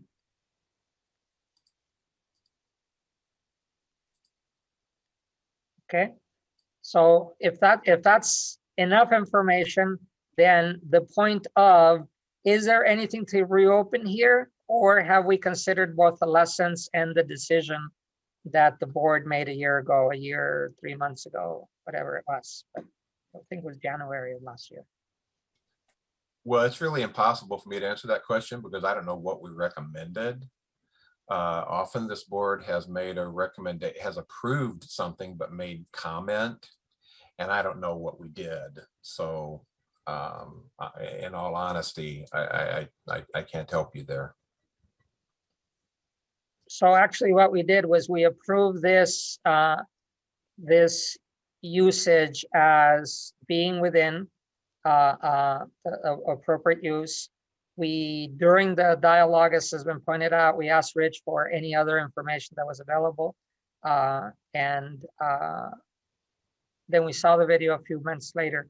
I'm trying to recall if there's anything else that's relevant to. Okay, so we didn't make any, I actually can't find meeting minutes that reflect the discussion on the website. So I'm kind of unprepared about that, sorry. So I have requested from Carol also that we have a place to put this, because again, I have to refer to it because it pains me. Because when Scott walks away, we are not going to have a lot of the history, and we need a place to hold all our minutes and all our information, so that as other people both chair and become part of the board, they have a place to read and get acquainted with the tone. As was mentioned, there is a kind of the term used was case law. We are not a court. We are not obligated by it, but it is good to learn where we've been and what we've decided, so that we can have some training materials as to how do you get through the gray areas to make it black and white. It's hard. So, all right. No other talking, no other questions. So, not to push back on Carol, but is there more to learn by reopening this case, or are we satisfied enough to just leave it alone for now? We don't have to vote even. Your silence will be just as loud to me. If I might make a suggestion to maybe ease the process. If I think this case is an opportunity to, as I asked for a few minutes ago, get a clear understanding as to the expectations of the board in terms of what you want and how you want it. And so that can be just a paragraph or two in describing it, again, to help with staff time management and workload. So if there's a takeaway from this case, I believe it is at least that. Okay, I agree, and we've begun that list. We're always open for back and forth, both with you and with the public. We eventually have to come to some decision that makes it, and our faults of not keeping or reminding each other of minutes is probably what we're trying to do here to even out. In Spanish, we say to iron out the wrinkles of the information. So, all right. Going once, going twice. All right. Taser, taser, taser. We are leaving this alone. Wait, Rich, are you want to say something? Yeah, I would like to introduce Corey. Lieutenant Coker, if you're able to click on. Lieutenant, I said this earlier. Lieutenant Coker is going to begin to work with the board on a variety of issues. I would thank him for his patience this evening, as I would thank the board for their work this evening. But I just wanted to introduce Corey publicly. I know that all y'all have met him in the taser training we did, but Corey's gonna start to come to these meetings. And again, if Corey needs a hand, or if the board needs a hand, I'm still here to be a resource however I need to be. But I just wanted to give Corey an opportunity to just at least say hello this evening before we both leave. Hello again. Enjoyed that opportunity going through the taser training and meeting all of you. So look forward to working with you in the future. Thank you. You had a mask then. I didn't remember you. I remember your glasses. So, all right. Thank you. Actually, this is a good time. Rich is saying goodbye. Yeah, thanks, Rich. I'll still be around if you need something. I'll be sure to help. And I know where you work. I know where you work.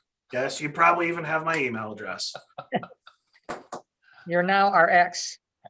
I wouldn't go quite that far. How about soon to be retiring? How about that? It's your announcement to make. No, from the board, not from my wife won't let me quit. All right. Well, thank you. Speaking of wives, Scott, you want to take the next item on the agenda for a second?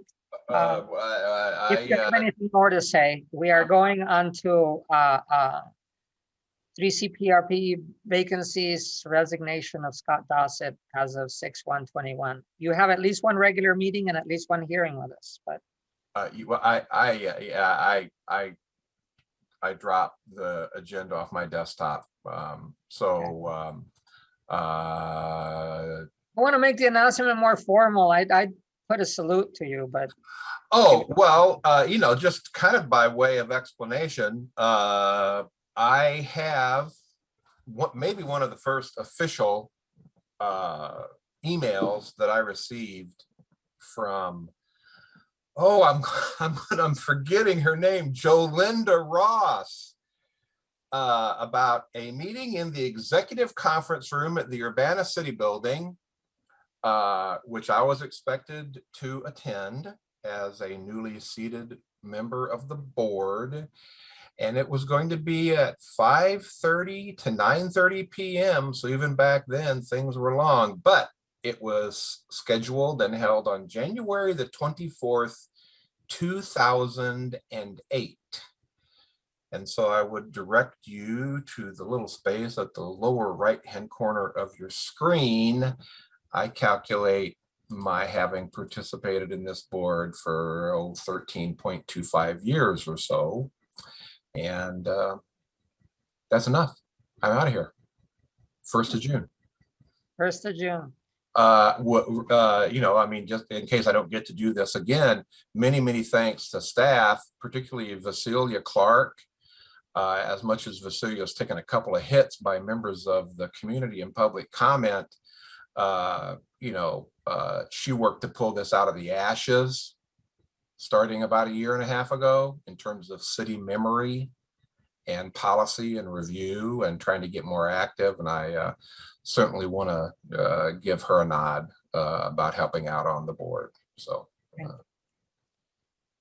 thank you very much for all your service, but especially, and I'm going to reveal this, I don't think it needs to be secret or anything, but during our interview of a new applicant, when asked the question, how did you find out about the positions? And it was your discussion. He said, I saw your last meeting and thought maybe I should serve too. He was motivated by you guys' comments. It was very nice. And then he said, I also saw a posting by Scott Dossett, and together they motivated me to apply.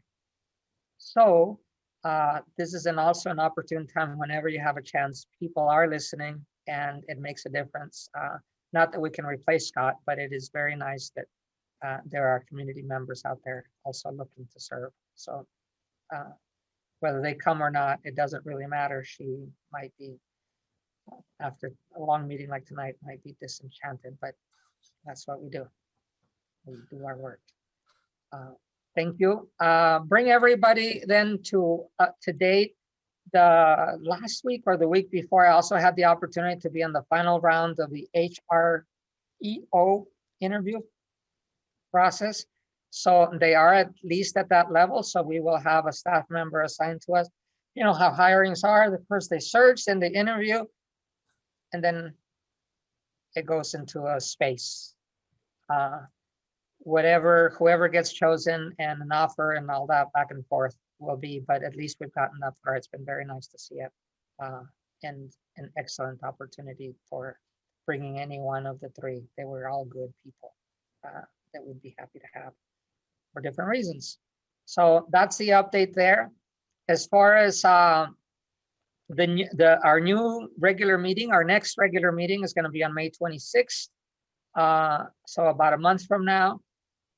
And that's to continue on these topics. I will accept anyone who wants to work on nailing down, summing up what we've learned to start putting it together for council. And lastly, we have talked about 2 CPRB dates for hearings. I've sent them to you board members as a calendar invite. And so if you don't use calendar invites, it's okay with me. Just email me and tell me whether those dates, which ones of those dates work for you. We have asked for the letters to be sent to invite the person appealing so that we can meet that hurdle. But I have to make sure that we keep our work in pace with the willingness to do so. So if you say yes to both and we have a majority of that, then we'll finalize them. If you all just give me no quorum on one of them, then we'll have to drop that day because we need to have quorum in order to have a hearing. So I see Carol. Did you want to ask a question? Let's put the dates out because I don't see them in this version of the agenda that I have. Well, they're on the published version. They're May 7th and May 14th. And I mean, I just would like you to keep moving. So, you know, if you can do 2, that would be great. We have the hearing officer teed up. We have police teed up, and according to the polling that I did, we have enough people available. I know that's a lot, but we're just trying to finish the batch that we had from the last one, because I thought we could get through 10 that were relatively straightforward, and we only got through 3, and we have a lot more to go. So, you know, I just want to keep pushing on through if we can. You mean they're going to get harder? So we haven't gotten to the harder one yet? No, I think we did the hard ones already. That's why I thought we could get through them more rapidly, but okay. That so far hasn't been the case. Carol, I And- don't have the doodle link. Did I got back to you, right? Yeah, you did. Yep. You were the first one. You're always the first one. Okay. I'm going to miss that, Scott. See, 7 and 14. We can finalize now. It might be better if we did, but I'm waiting from the respondents to also confirm. Well, the letter that we sent out was for 2 dates in the same letter. So if you cancel, that's fine. But they've been sent their proper notice for both. Sounds good. Can somebody resend me the one for the 7th? I think I replied for the 14th, but I don't know what happened to the doodle for the Ricardo, 7th. that would come from you. Yeah, that was from me, and I will Okay. send them both Okay. to everybody so that you can have a chance. I get to see this way what your vote is right off, so we don't have to you know, have that feeling of. So I'm sending them right now. And everybody has all the materials already because you got it for the last hearing. So Yeah. Thank What you if for we couldn't resending it. This, you know, this has turned to be a Friday night date for all of us, except for our other family members that aren't here. So it's just what we've done. So really about spending as much time as possible with Scott before he goes off. So well, if we were in person and we could, you know, ching or something, but in any case, you know that I don't mean to make light of the work that we have and your contribution. I just think we ought to not be so down on the heavy matters that we do. So I do thank you. We are volunteers for the most part, and we will continue to try to do our best. In order to finish off, we do have public participation and then adjournment unless there's something else that needs to be brought up. Okay, then go ahead. This was good from somebody. As far as ending the meeting on screen from the panel, we have Scott, Ricardo, Katrina, Anthony, and Tony, which are the board members. We have Corey Coker, Carol's Mitten, and Lemon Peppers on screen, plus the City of Urbana video on the panel side. As far as members of the public, we have 10, and one of them has raised their hand. And so we invite all others to do so we can pace ourselves to finish off. We do appreciate your comments. And there is something I learned out of the last month. As we incorporate the public's comment into our thinking and to our doing, it is important to recognize that we should keep on welcoming public comment in whichever way it comes to us. We are here as neighbors, and representing other neighbors is important. So Thank you. Tracy Chong first.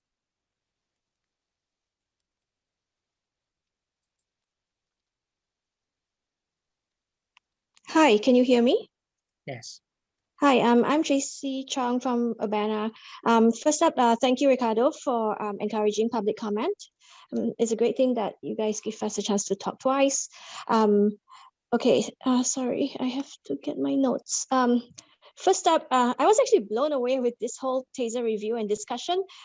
There was not one mention of de-escalation. Have we forgotten about the 10 shared principles, the promises and assurances of de-escalation training? Why is it missing? It was rather alarming to hear Searles dismiss the importance of the suspects' descriptions and how UPD can just ignore them when it suits them. He said the clothing was not specific. No, the description was pretty darn specific. He said the same sort of clothing. Come on. The fact is they saw a black male and regardless of description, he was a suspect, just like in the Aaliyah Lewis incident where they stopped the juvenile that totally didn't match the suspect's description. Happens over and over again. We should look into this. This should not be happening. Agree with Mr. Allegretti that aversion to a police officer is not a crime. Mere flight is not a good cause for using a taser. It says in the ordinance. Possession of a handgun is not a violent felony. And one thing I think we should pay particularly close attention to moving forward is the police reports and use of force reports. I don't know if you guys noticed, but the taser usage form says this was a violent suspect, and it also says fighting suspect with a gun. Do you guys see any fighting suspect with a gun? I was blown away. Mr. Dossett, Scott, seriously, are you advocating and saying that it's okay for excessive force and brutality because someone does not comply? There could be so many reasons why a person does not comply. Again, where is the de-escalation? Ricardo, when you talk about it, you just say the option is using a taser or a gun. Why is the discussion about if it wasn't a taser, where will the gun be aimed? Will he be shot on his leg? Will he be shot on his head? Where again is the de-escalation techniques? Why aren't they applied? Why is the choice between taser and gun? This is ridiculous. This is not in the direction we should be heading. Mr. Diaz and Mr. Dossett, if both of you are supporting this kind of attitude and thought, I think both of you should resign. I'm glad we have the critical questioning of Mr. Allegretti and the input of Mr. Rice and Ms. Kindle.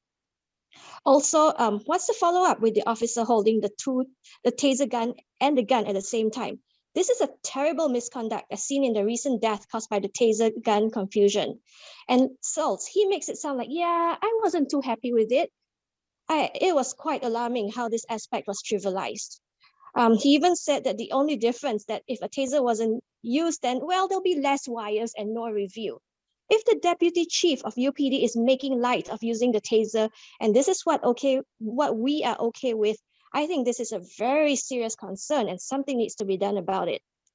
And how did he choose to follow up? What is needed about, why is he talking about policy change?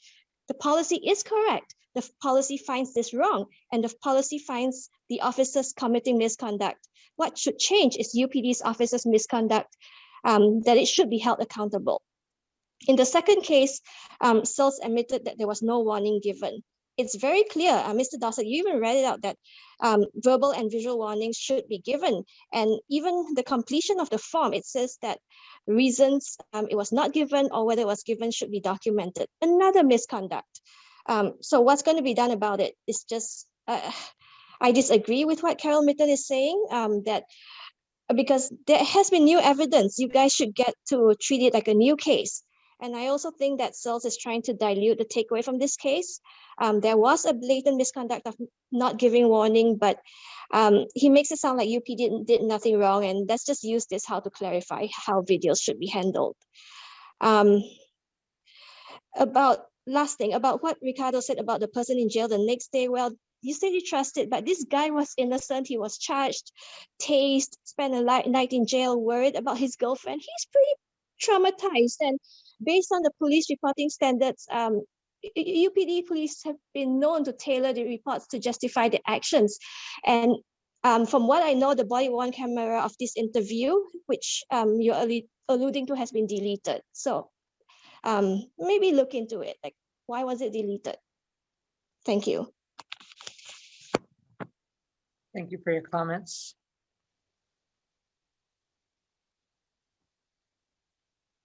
We have two more. And then I'm going to close it off. Sarah Nixon.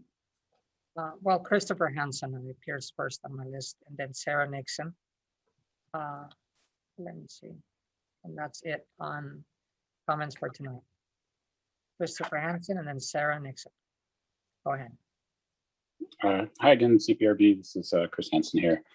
That first taser review and discussion might have been the most phenomenally ridiculous thing I've ever seen in police oversight locally.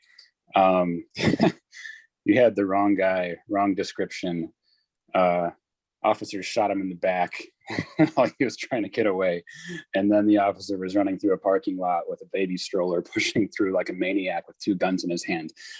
It's hard to make up something so negligent and ridiculous and stupid that an Urbana police officer could be doing. And the fact that a couple of our board members here seem to think that shooting someone in the back was a reasonable and proper thing to do suggests to me that I don't have any other word other than insanity.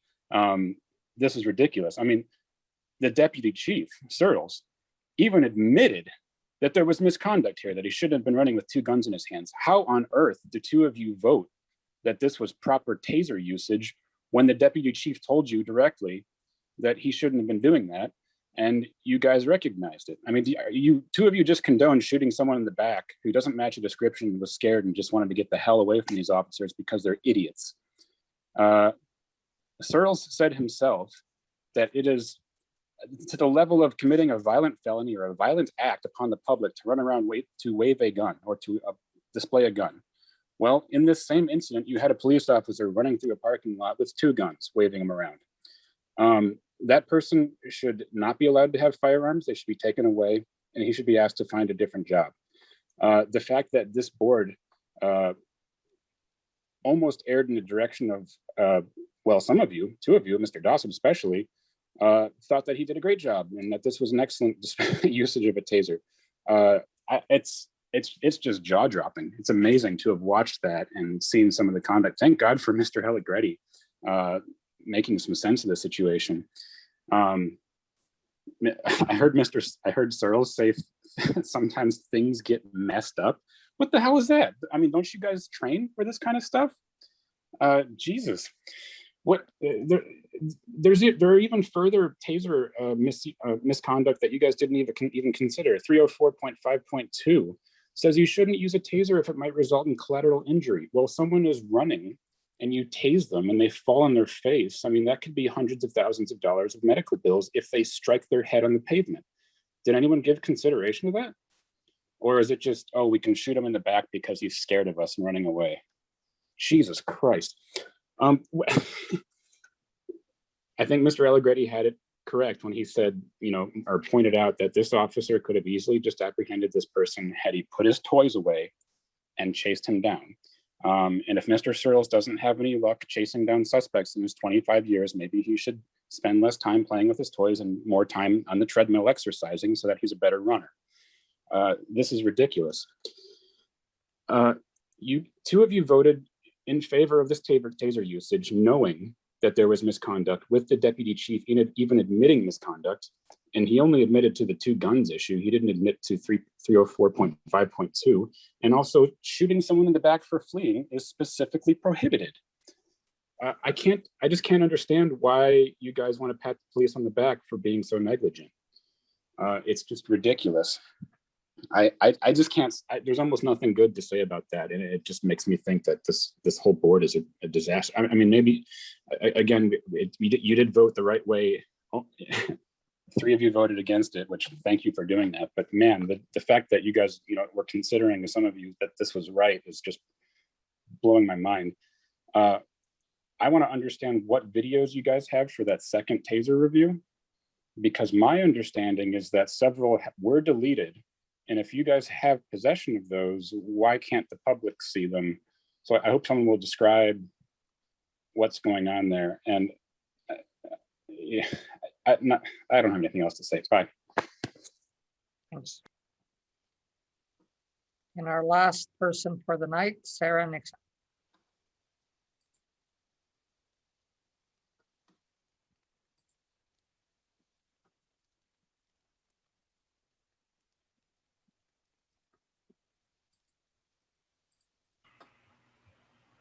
There we go. Hello, good evening, CPRB members. Are you able to hear me? Yes. Yes, okay. So I have been attending your meetings for the past 12 months as an observer in my capacity as Observer Corps for the League of Women Voters of Champaign County. That role is a silent role, so you know I have been present but have never given input. That silence ends now. I'm willing to withdraw from my Observer Corps role when it comes to the CPRB. I have some comments to offer you this evening. First, I commend those board members who are holding the Urbana Police Department accountable for its misconduct, for its abuse of Urbana residents. 3 of you rightly voted this evening to find the UPD in violation of policy. Bravo for having backbone. Secondly, when City Administrator Carol Mitten admonishes the board and prohibits you from reconsidering the 2019 TASER incident, that is flat out unreasonable and a misrepresentation of the issues. To paint your discussion as some sort of arbitrary or capricious whim to reopen a TASER issue without basis is a misrepresentation of reality. The reason you are doing this is that new evidence has surfaced, new videos. Mr. Allegretti is a lawyer. He can explain to you, and maybe most importantly to Ms. Mitten, the significance of new evidence and why that does indeed form a basis to re-examine the issue.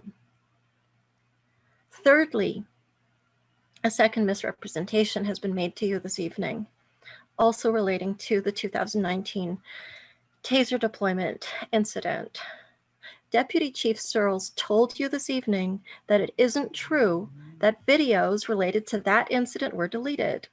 We all heard Searles say, and I quote, "I've heard some commentary that there were videos that may have been deleted. That's not true," end quote. But that's literally what the city of Urbana told me. In April of this year, I made a FOIA request about that TASER incident. I requested, pursuant to the Illinois Freedom of Information Act, all documents and records, including recordings, reports, and correspondence, and any other materials in the city of Urbana's possession related to the Urbana Police Department TASER display incident, which occurred on the evening of February 6, 2019. In their FOIA response, I was told, quote, "Any and all officer body-worn camera recordings and/or squad vehicle camera recordings pertinent to this case have been destroyed in accordance with and pursuant to Illinois state law due to the age of this case and because they were not, by necessity, otherwise flagged for retention. The audio-visual records which have been retained consist of TASER recordings which have been presented to the Urbana Civilian Police Review Board," end quote. So the police reports that were sent or that they sent in response to my FOIA request indicate also in multiple places that video was put into evidence, squad car and body camera. So we know the videos existed or still exist. The FOIA response indicates that more videos existed than what was provided because they had deleted videos. Now, from your exchange this evening, it doesn't sound like that many videos exist in the CPRB portal, but it's unclear. So either the CPRB didn't get all the videos or they did, and the city violated FOIA by not giving them to me. And that wraps up my comments. Thank you. Thank you very much for your comments. This concludes both comment periods and the business of the board up to tonight, so I'll entertain a motion to adjourn.